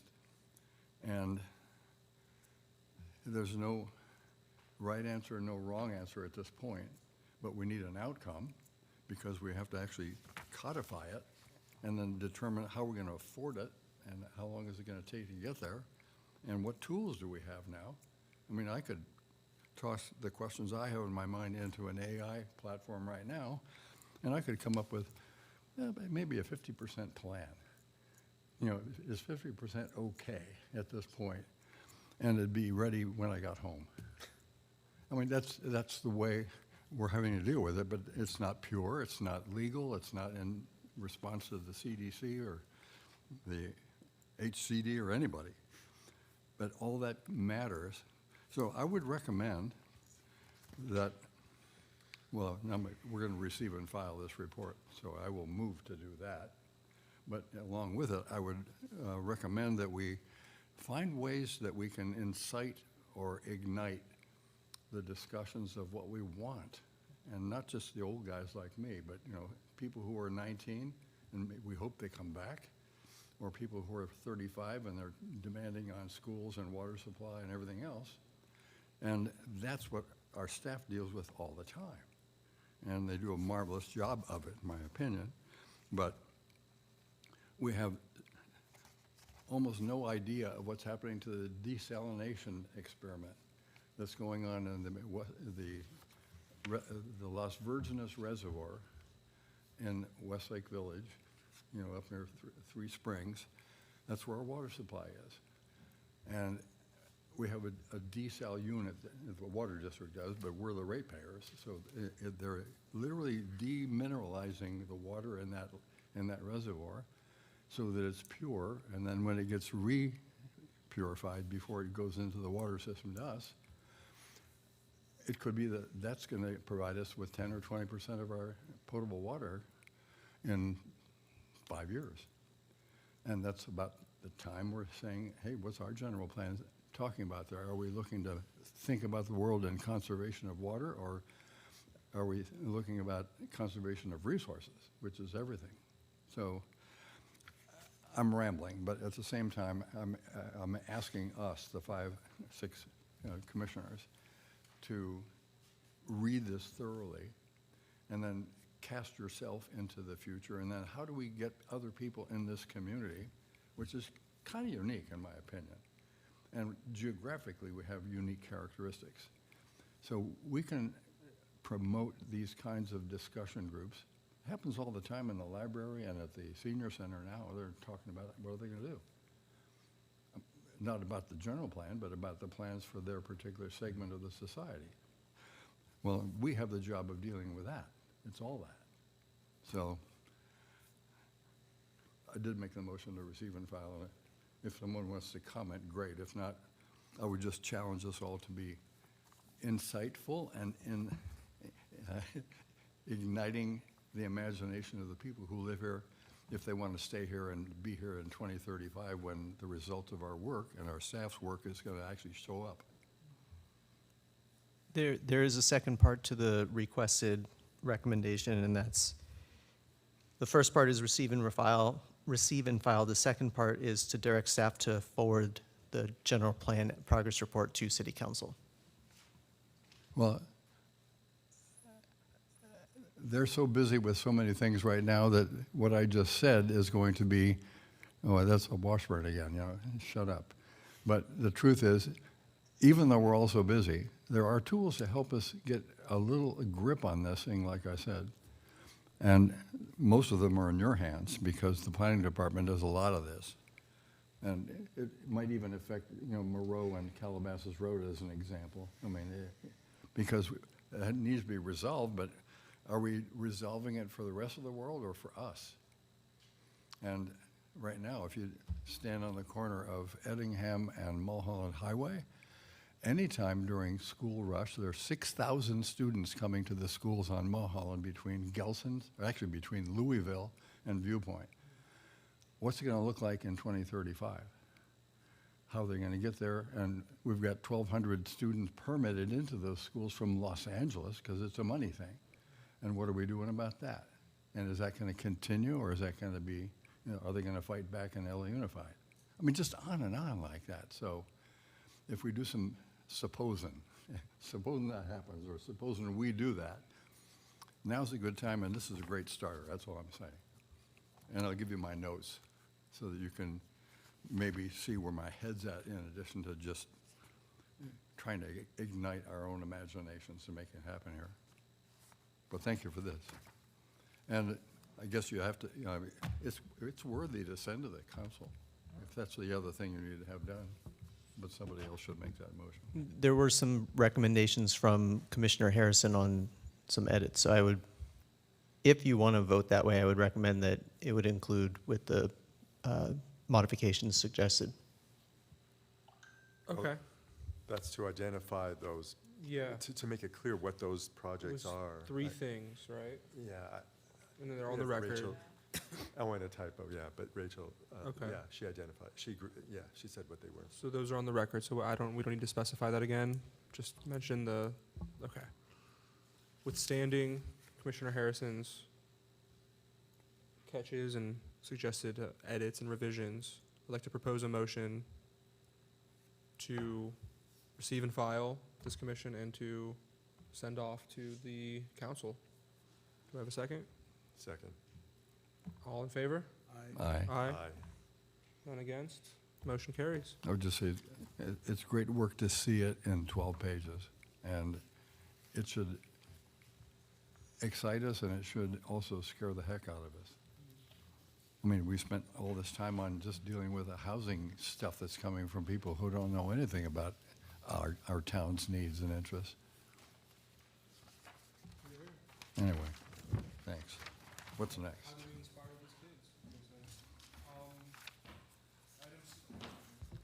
Item 6, 2025 Housing Element Annual Progress Report.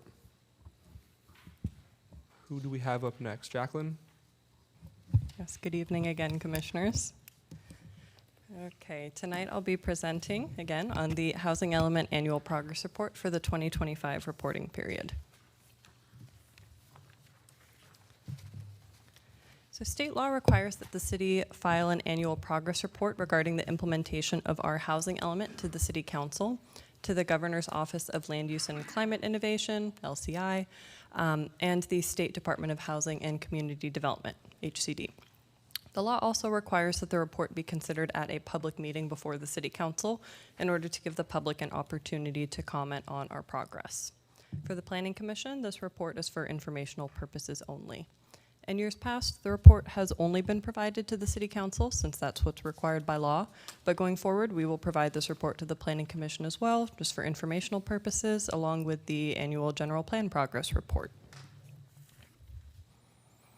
The Progress Report summarizes residential building activity, regional housing needs allocation, or RHNA progress, and progress of housing program implementation for the 2025 calendar year.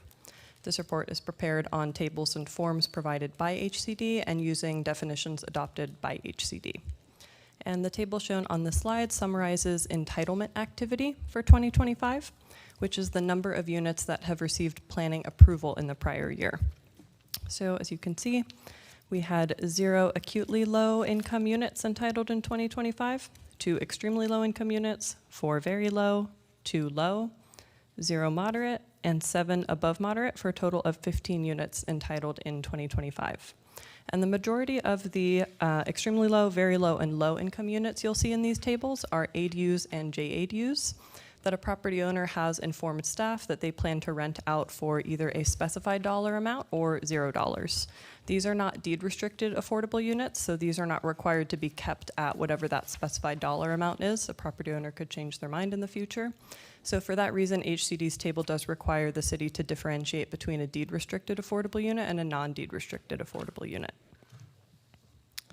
And again, the requirements and definitions are as adopted by HCD. This table is 2025 building activity, so that's how many units were issued building permits in 2025. And it's 99 units in total. We had 1 extremely low income unit, 12 very low income units, 4 low, 1 moderate, 81 above moderate, again for 99 total. And for context, in 2024, there were 16 units that were issued building permits, so that's an increase this year over last year. The majority of this year's units came from the Commons Lane project, which was issued building permits in December. That involved 80 new units, which were 76 market rate and 4 very low income. So that's the majority of our 2025 activity. This table shows the cumulative totals for building permits in the current RHNA cycle, which is 2021 to 2029.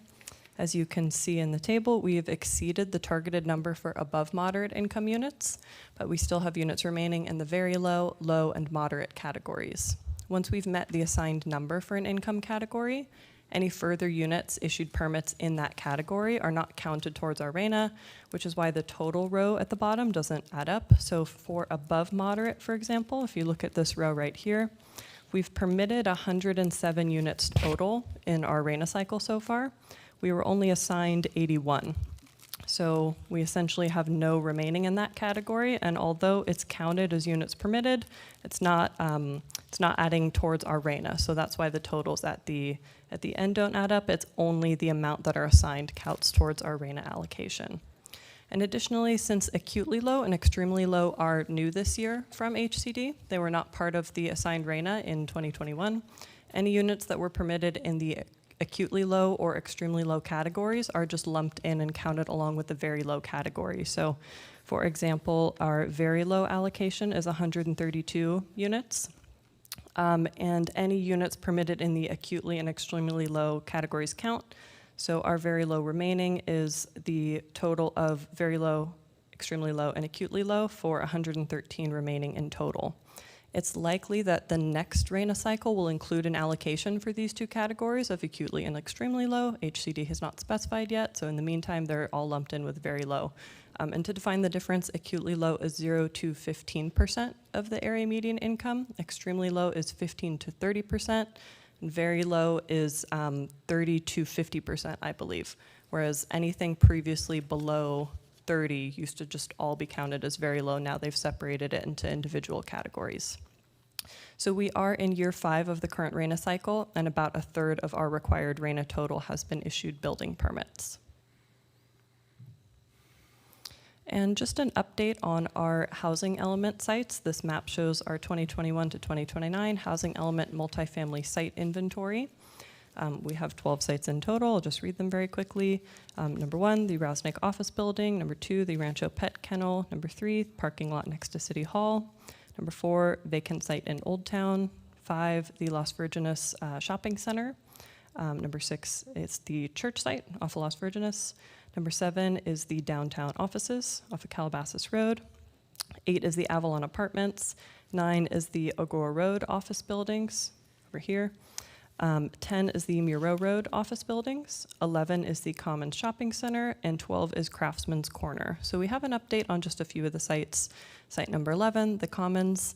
This was a project that was initially approved for 119 units, which was subsequently downsized in 2024 to 80 units, and that project was issued building permits in 2025, again for the 80-unit version of the project. Site number 3 is the Park Apartments, which is adjacent to City Hall. That project is still currently in process. Site number 12, Craftsman's Corner. On this site, we do continue to field inquiries, and the annexation is still in progress. And site number 8, Avalon Apartments. In 2025, an application was submitted on this site for 135 new units. These new units were captured in Table A, which identifies submitted applications, but since there were no entitlements or building permits issued for that site, that is why it was not reflected in Table A2, which is what you saw on the previous slides. And in regards to affordable housing, this table just summarizes affordable units in Calabasas. We have 3 deed-restricted affordable properties in the city. So that is Avanti, which is 8 units, Canyon Creek, 75 units, and Paxton, which is 4 units. And for all 3 of these properties, they are deed-restricted at very low income level. Avanti, for example, is comprised of 1 bedrooms and 2 bedrooms. The maximum rent for a 1-bedroom is $1,364 a month. The maximum for a 2-bedroom is $1,533 a month. The max annual income is $60,000 a year for a 1-bedroom, the maximum household income. And for the 2 bedrooms, the maximum annual income is $68,150. Paxton, the limits are the same. They're only 1 bedroom, so they're the max rent for the affordable units, same thing, $1,364 a month, and the max annual household income is $60,600. With that, staff concludes the housing element progress report is informational only, and we'd recommend that the commission receive and file the report. Thank you, and I'm available for questions. Thank you, Jacqueline. So to be clear, we do want to vote to receive and file? Yeah, technically, this doesn't need the commission to recommend that it's forwarded to city council. Okay. Just a receive and file. It's just informational. Okay, so we will take a vote, just not to send to city council. Just the former, as opposed to the last one. Any questions for Jacqueline or for staff? Yes, or I am, sorry. Please, don't apologize. In the Commons, they're building those 80 units in that big building, but have they indicated what they're going to do with the Rite Aid side? The Rite Aid site? I mean, to me, it would have made sense to make that 4 stories and the other one 4 stories or something instead, but it's not likely they're going to get a big drugstore in there. Not happening. It's not happening, but has the staff reached out to find out? To my knowledge, we've gotten a few inquiries from different tenants, but I don't know if there's one officially yet. We haven't gotten any applications submitted for anything at that location.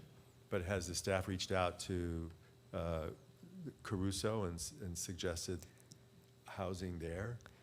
To my knowledge, I think when they've reached out to us about that site, just in conversations, I believe they have potential tenants lined up, so they I believe, already have an idea. We just don't know for certain what it is yet because no application has been submitted. But I believe they do have some tenant or another lined up, but we won't know who until they submit plans to us. Okay, but I would suggest, well, why don't you put housing above that? Well, Caruso owns all that property. Right. Why would he do that? Why would he do it? He was doing it at the theater, or the old theater. Why wouldn't he do it there? And you saw what it took to get that, and it's now down to 80 units. Right, so, And he broke ground already, and he's got, the theater's gone. So, I mean, that's another story. And we can cry over all that. no, it's just a suggestion to balance it out and to increase housing. It's a location. Anyway, okay, thank you. I would love to live next to Polachek's Jewelry. That'd be a nice place to live. Sorry. Anything else? Yeah, I have a bunch of stuff. Well, please. The floor is yours. Well, just comments. Again, the report's really helpful. And did we do all that in-house? Did we do all of this or this report? Because I have a nice big fat file on it. Are you talking about the table? Yeah. So it's a template provided by HCD, and with apologies, the template is a little bit lengthy and it's a little bit confusing, but that's the template that they give us. So all of those tables that are in your packet, table A, table A2, table B, it's all their standard templates and we just fill in the information. So filling in the information, we do in-house. And we're being asked essentially to conform and comply. And our only actions at this point that we can afford to do with money and staff is cope. And that's another issue that's altogether oddball, but every city in America is facing this just about.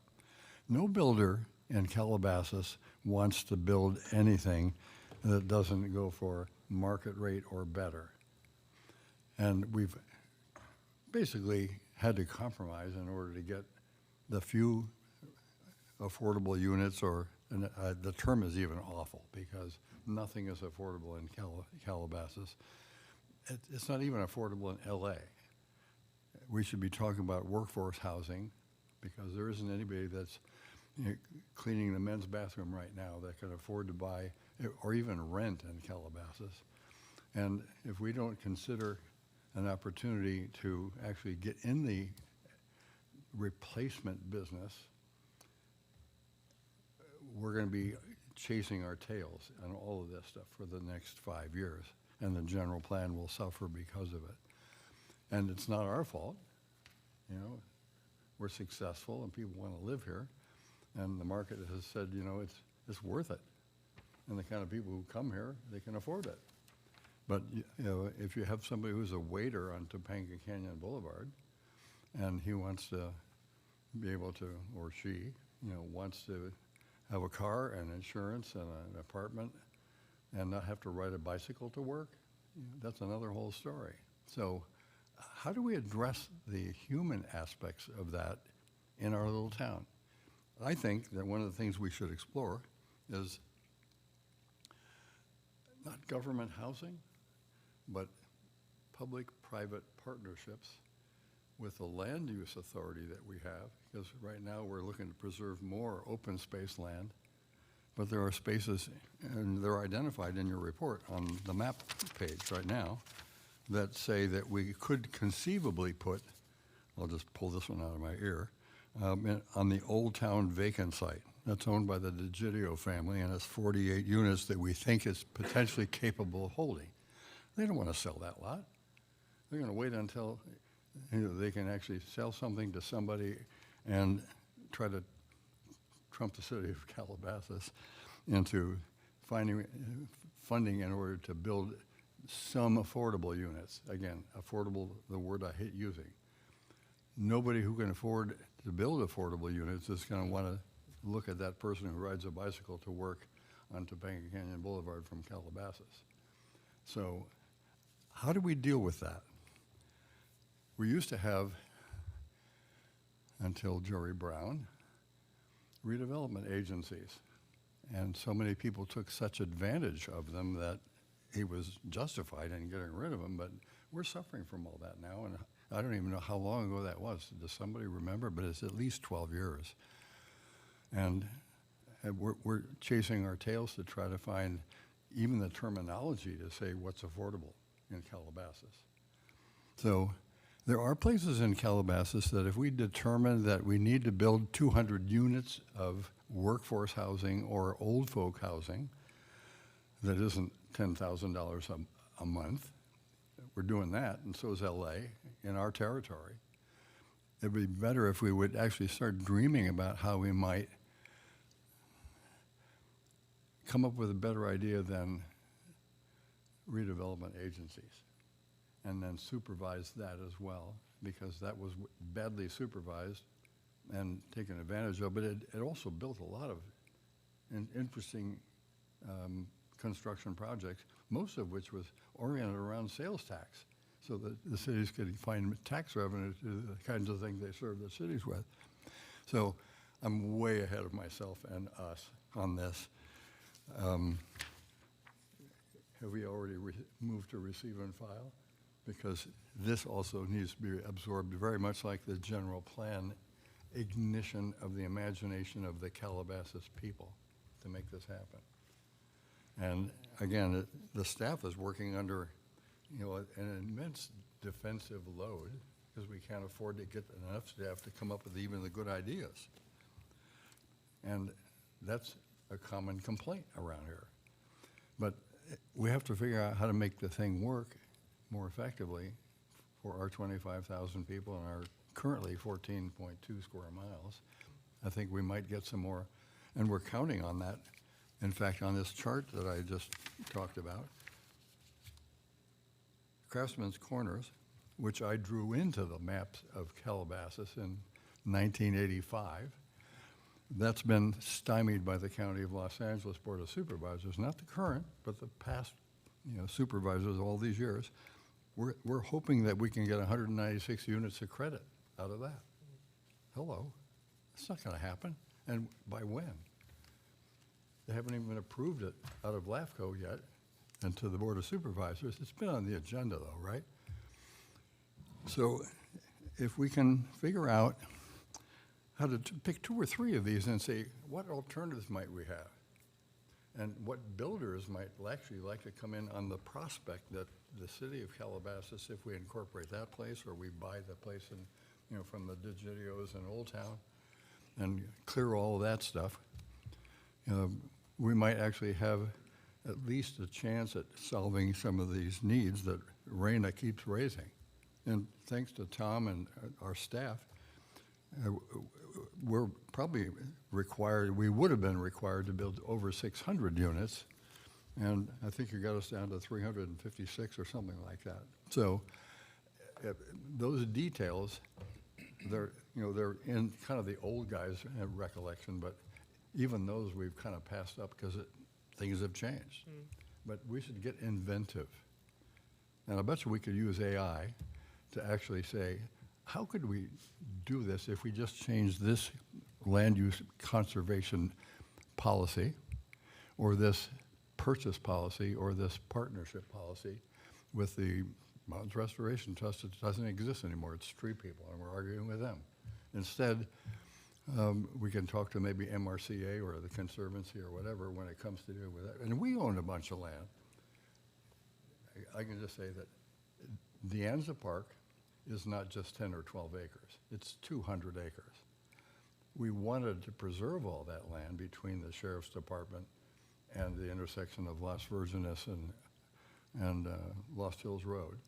But there are places there that we could put 100 units of workforce housing if we would just say, let's get a public-private partnership together and let's go get some money from the county, the state, the feds, whatever, and let's actually get 100 units to our credit instead of the 204 that we're short on this chart. I mean, if you look at that chart, it tells you we're short at least 180 units if you look at very low and low. And if we got one extremely low. What is that? Who knows? And it's nobody's fault in this room. And our people are working their tails off in order to try to solve this multivariate equation. So, again, receive file, send to the council, and then make sure they know that we're really concerned. Instead of, having another stream cleanup, let's talk about how we're going to deal with what's going to cost us millions if we have to get into a fight with HCD, All right. one way or another. I'll take that as a motion. Well, I would certainly move to receive and file and send it to the council. Do we have a second? Thank you. All in favor? Aye. All opposed? None? Carries. That's one way to shut me up. Thank you. I got you. We got a lot of work ahead of us. And the people in this room are working their tails off to make all of this stuff happen and keep the people who can afford to live here happy. We did that tonight. And people are doing a good job because we tell them they should. And they have the money. Come here. Anyway, thank you all. What's Thank you, next? thank you, Vice Chair. I appreciate that. We have verbal reports. Who is going to tackle the discussion of the architectural review panel? I think John and I can probably speak to that. So this was brought or requested by Commissioner Harrison and Commissioner Leah to have a discussion on having or requesting that ARP members or an ARP member attend Planning Commission, which could provide background information on what was discussed at the ARP meetings. This was brought up when the commission appointed the ARP members. At that time, I think the ARP members expressed a little bit of concern with that process, and since that meeting, we have also followed up with the ARP members, and we've spoken with them at their meeting and discussed this with, this possibility. And they expressed the same concerns of the process of effectively having one member of the ARP attend a planning commission meeting, and then that member could unilaterally supersede the conversation that happened at the ARP meeting. They had that concern. The other concern on my end that I have is that our municipal code has specific duties and obligations of the ARP. The council has not told us to change our municipal code to require an ARP member to attend a planning commission meeting, so I can't compel the ARP members to attend another meeting that is not within their municipal code. And with that also creates a potential due process issue for applicants who attend one meeting, get a recommendation from that body, and then go to another meeting, once again to have someone from that previous meeting speaking on behalf of the rest of that committee. So there's a couple of those concerns in general that were raised as we discussed this both with the ARP and with the city attorney. But with regards to the general concept of having an ARP member present at Planning Commission, in my opinion, the ultimate goal is to provide transparency to the Planning Commission as to what was discussed and what took place at ARP.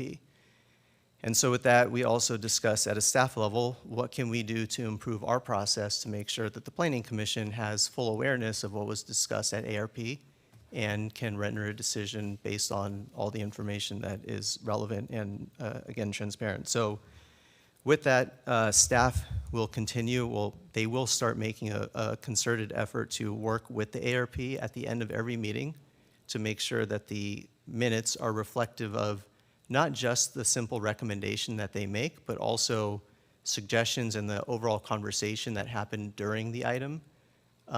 This would include areas where the ARP likes something and areas where the ARP doesn't like something about a project. So it would reflect the minutes. We'll work with the ARP members at the end of the meeting to go through the language to make sure that we're properly capturing the conversation that took place on the project in addition to the final recommendation. And of course, those minutes will be attached to the Planning Commission agenda packet so that the commission can see what those minutes say. And again, recognizing that the language that's in those minutes will have been something that was vetted and discussed with the ARP members at the conclusion of the meeting. And then finally, the ARP meetings are televised. They're not, I should rephrase that. They're not televised, they're recorded. So we do have a camera set up in the room. The ARP members, the applicant, and staff all have microphones, and those meetings will be posted on the website. So we'll include a link to the recorded meetings. So if the commission has any questions or there's some confusion on the minutes, they can always go back and look at the recorded meeting. So these are the efforts that we're making to ensure transparency with regards to the ARP and the process as it moves forward to the Planning Commission. I have two questions. Michael, have we had any applications to fill the vacant seats on the ARP? I haven't checked with the city clerk yet, but I think a couple of new applications have come in. I don't know if they're specifically for ARP, but I was planning on following up. Is that something that, because you've asked us and we've asked ourselves to find folks who might be qualified for that, particularly Bob and Michael, both you know people and you also know the kinds of things that we want to have intercommunicated. It'd be good to find folks who are interested in doing that and are skilled also in the arts. So I would say that would be something important for us to do. And the other question is, do we have I guess, not a policy, but a practice of having more than one or two emergency joint meetings with the ARP? In 20 years, not really. Only more recently have we had those joint meetings with regards to the objective design standards. But those were formalized joint meetings with the Planning Commission and the ARP, agendized properly, et cetera. Well, that might be another possibility, is to promote the interaction of the commission and the ARP, particularly if it's going to be enhanced with new membership, if only just to know who's there. And it might be worth our while to, think about how that might play out with the help of the commissioners as well, helping recruit. Agreed. Director's report? No, wait, I've got comments. I'll just have comments. Well, first of all, I think this should be called oral reports. I don't know why somebody changed it to verbal. That's not a correct word. That means written or oral, and it's oral reports.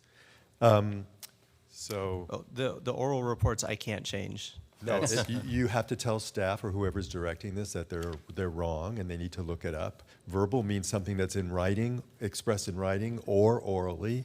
And oral, unless you're going to present written reports under verbal reports, it makes no sense. Wait, are we talking about item number 7, or are we? Yeah, because it starts out with verbal reports, and that's just, the agenda has now changed to verbal reports, and that's an error. It's oral reports. Just look The it up. agenda format has been driven by a new system the city clerk's That employed. system is incorrect, and it needs to be overridden by proper English. Thank you. That's We all. will convey that to Okay. the clerk. Look it up in a dictionary, and you'll see. I'm not doubting you, I but we'll have to forward that to the clerk. was surprised that they used the wrong word here.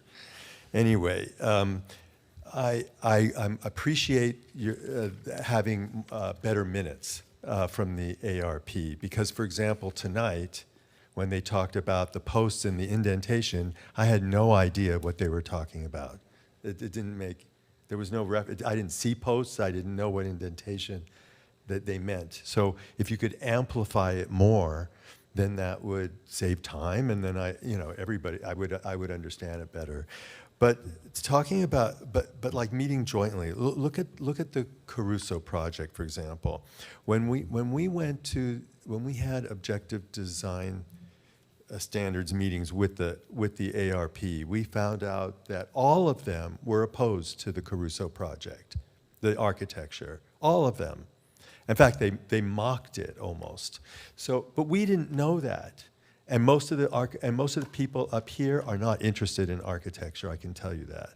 We have a couple of commissioners who have approved every single project, doesn't matter what it is. But most of them are not interested. But the ARP is obviously interested. And that could have been improved, that project. I mean, I got a couple things improved, but they had more suggestions. And it would have been good if they were here on such a major project in our city, and we're all going to have to look at this Caruso Tower instead of, like, maybe they would have suggested, why don't you put 3 or 4 stories above the drugstore instead? You know, anyway. I think the Caruso's team did not hear the ARP comments or thoughts. And it would have been beneficial to have them here in a situation like that that affects everybody in the whole city and also the scenic corridor. The car dealer is another issue that they could have been here to help with that, because there's a western corner of that Kia dealership which is offensive, and to every driver on the 101, and I explained this to Kindon, it not only juts out and blocks the front of the dealership, you have no idea what kind of dealership it is, and that would have been an opportunity, like the Audi dealership, to put up some sort of tower on that corner so that the million drivers who are coming on the freeway could see there's a Kia dealership, which is important for them, for us to get, you know, for revenue and everything. Anyway, I just think it would have been helpful in some major projects like that to actually have them here. But at least better minutes, because those minutes have not been meaningful. But then to ask us to look at their meeting, that's not helpful either. They should be here on important projects. At least that's my feeling.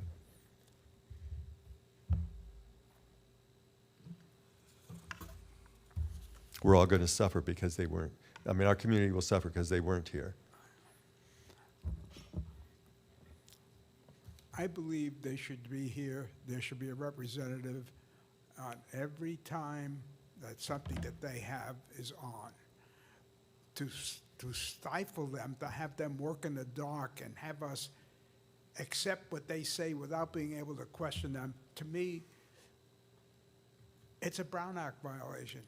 You are preventing this commission from getting information that they may need.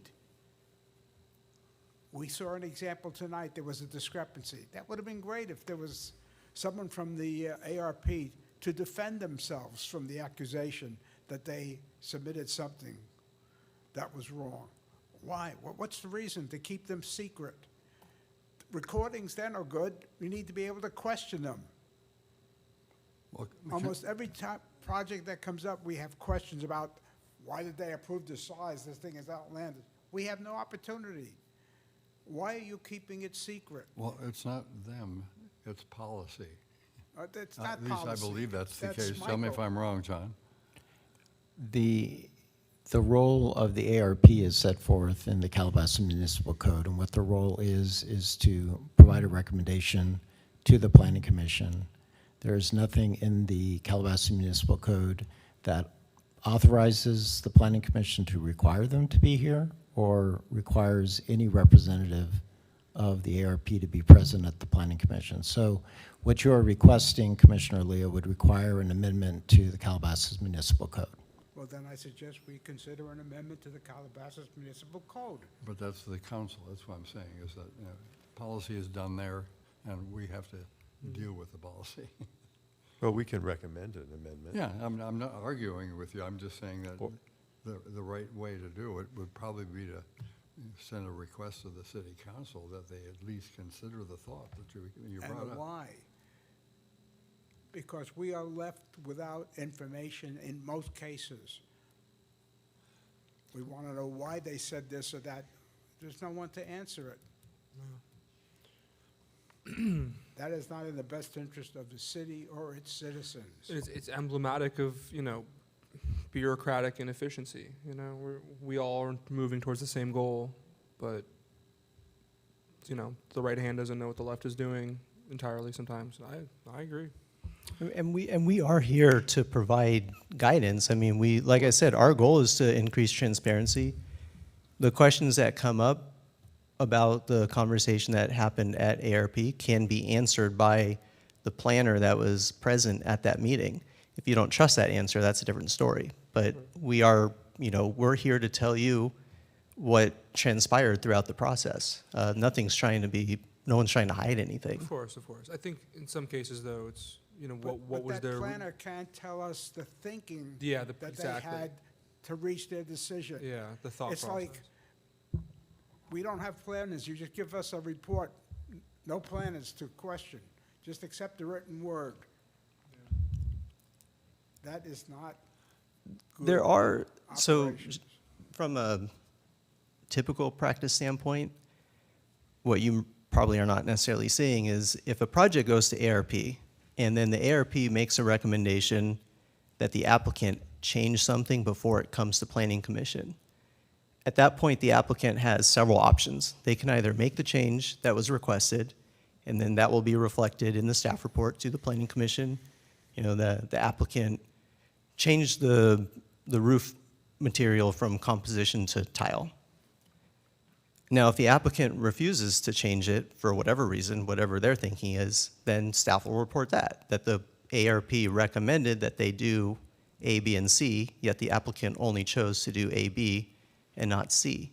We will also recommend to the applicant that they are risking that they're going to Planning Commission without a full recommendation from ARP, so we may suggest that they go back to ARP to explain why they don't want to change the roof color or the roof material, and then have that conversation again with the ARP, and then it can move back forward to Planning Commission after it's gone through that process. So there are, I mean, it's not just moving everything along without some sort of conversation. That does happen.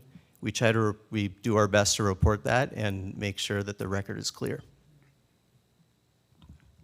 Can I ask a question about how does the DRC, the Design Review Committee, which is everybody in City Hall, from what I guess, at least the department heads or whoever, do they hear or do they know about the ARP conversation or recommendations or turn downs by the applicant, or does it keep going up the chain of command? Without getting too far astray of the topic at hand, because we are on an ARP discussion item, not a Well, I'm DRC. asking you, does the ARP interface with the DRC? They do not. DRC happens at a very early stage in a Okay. project. Okay, And that's my if, question. That was my question. but if through the ARP process, it changes the site plan or significant changes, then we could send it back to DRC Got it. for their review. And they're given essentially the recommendation or the experience at ARP at the DRC if there's a change required. Okay, thanks. But again, as I said, it's not just clarification of what action they took. We need their expertise on big projects. I was startled to hear that they unanimously derided the Caruso 8-story tower, unanimously. And why? And their input would have been helpful to the city. And the same thing with the Kia dealership. If they were here, they probably could have made suggestions, architect to architect, and explain why, how to improve it. Anyway, those are my thoughts. I do appreciate that you'll try to make an effort to amplify the minutes to make them more helpful to us. But I would like them to be here on major projects. I would like to just point out one thing, and it gets back to some of the reporting that you've heard about where we're having to do quite a lot that the state asks of us, and with housing in particular. And one of the problems that we face now is trying to get good design with the input from the ARP requires meetings. HCD puts a lid on how many meetings you can have to review a housing project. So that limits the amount of time the ARP can work with an applicant's architect to really get into things. So unfortunately, the state mandated process is another factor in here. And So when I that don't is- think we can blame Right. the ARP for that. No, I'm not blaming the ARP, but if that's the case, then they need to be here. So we have that short, fewer meetings. Like with the Caruso thing, we didn't have the opportunity for many meetings because of the law. So why couldn't they be here to help with the Well, architecture? that becomes a code change issue, is what we're talking about. But I think, can't staff just ask them to come and be in the audience and make comments? No, we cannot. That could potentially be a Brown Act violation. Oh, okay. Well, then can we have this worked out somehow send this to council? Look, we're not getting the value of their expertise when we can't have that many meetings, and yet it's a huge impact on the city. You guys have council members that appointed you. You're welcome to reach out to your council members and raise this with them. Tell me if I'm wrong, but I don't think every city has an ARP or a function like that. We're almost unique in that regard, are we not? You are correct. Not many cities have a ARP body like this. HCD would have had us not even have ARP review of our housing projects anymore. We basically negotiated and were able to preserve that part. And it was the community development pre-application part of it that we were able to basically sacrifice, if you will, to be able to keep the ARP as a meeting at least once on a housing project. Well, can we have a subcommittee of the planning commission? You know, one planning commissioner and two ARP members. Is there any reason why we can't have a subcommittee? The council has subcommittees that don't have council members in it. We can certainly look into whether that's a possibility. There are from a legal perspective, again, there are issues when you're establishing joint committees, and at what point does it create a new legislative enacted body that is subject to the Brown Act? So, But we do have subcommittee, the council does, so see if we can have one with they at ha- least somebody from the ARP who could. But the subcommittees are based on members of the city council. Right. It's not other members of other committees or commissions that are joining them. So that creates more complications with regard to that. So yes, the city council has standing committees that go on, subcommittees that go on forever, and then they have what are called ad hoc committees for specific purposes, and they do that. And the commission can do the same. You can have within your body subcommittees that you establish. It gets more complicated when you start mixing committees. So Well, can you look into it? Because I know, like in my HOA, it's easy. You can have a subcommittee that consists of other outsiders, not members of the board. So I don't They're know. not It becomes a spec- policy what issue, we- and that's the council. once Yeah, again, no, I understand. And code. No, I understand. But if there's a way to do it, and when we have a major project, it seems like it would be helpful to the entire city. we can look into it. Because of what Tom was saying, how we sometimes have to go quickly through a project. We don't have the opportunity anymore to. Well, I'd like to make a final comment. I really appreciate you all listening to us, and I'd like to say thank you for all that effort, and keep it up, and I'll move to adjourn. I think we have a director's report. We should to get to. combat pay for that. You have a report? Now we're on to oral reports. Thank you. An oral Thank report, you. there you go. I don't, number 7 was under discussion item. I'm still confused what But the, it's the category above it. It says verbal reports above 7, 8, and 9. I must be missing something because I'm not seeing that It on my says agenda. verbal reports in it. Tom said that's in your program or something. Does it say that on there?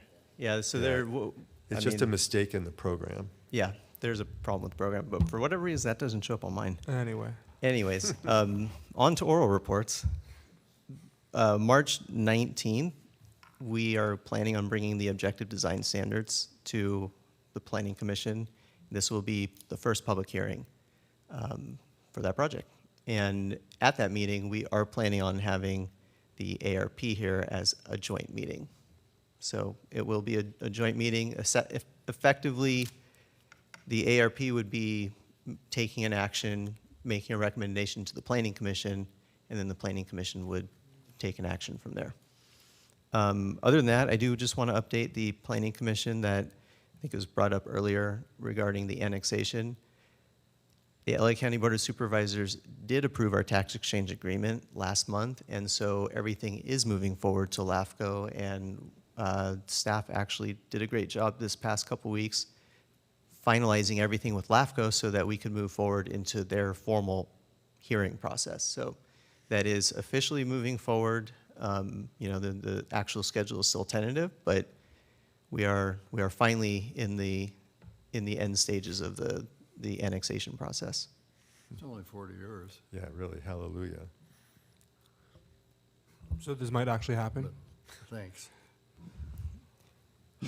Depending upon how the property owners and residents of that area participate, it could happen. Well, can I ask a question? You know, I thought LAFCO used to abhor having little, you know, little areas that were not, enclaves that weren't part of any city and they're right in the middle.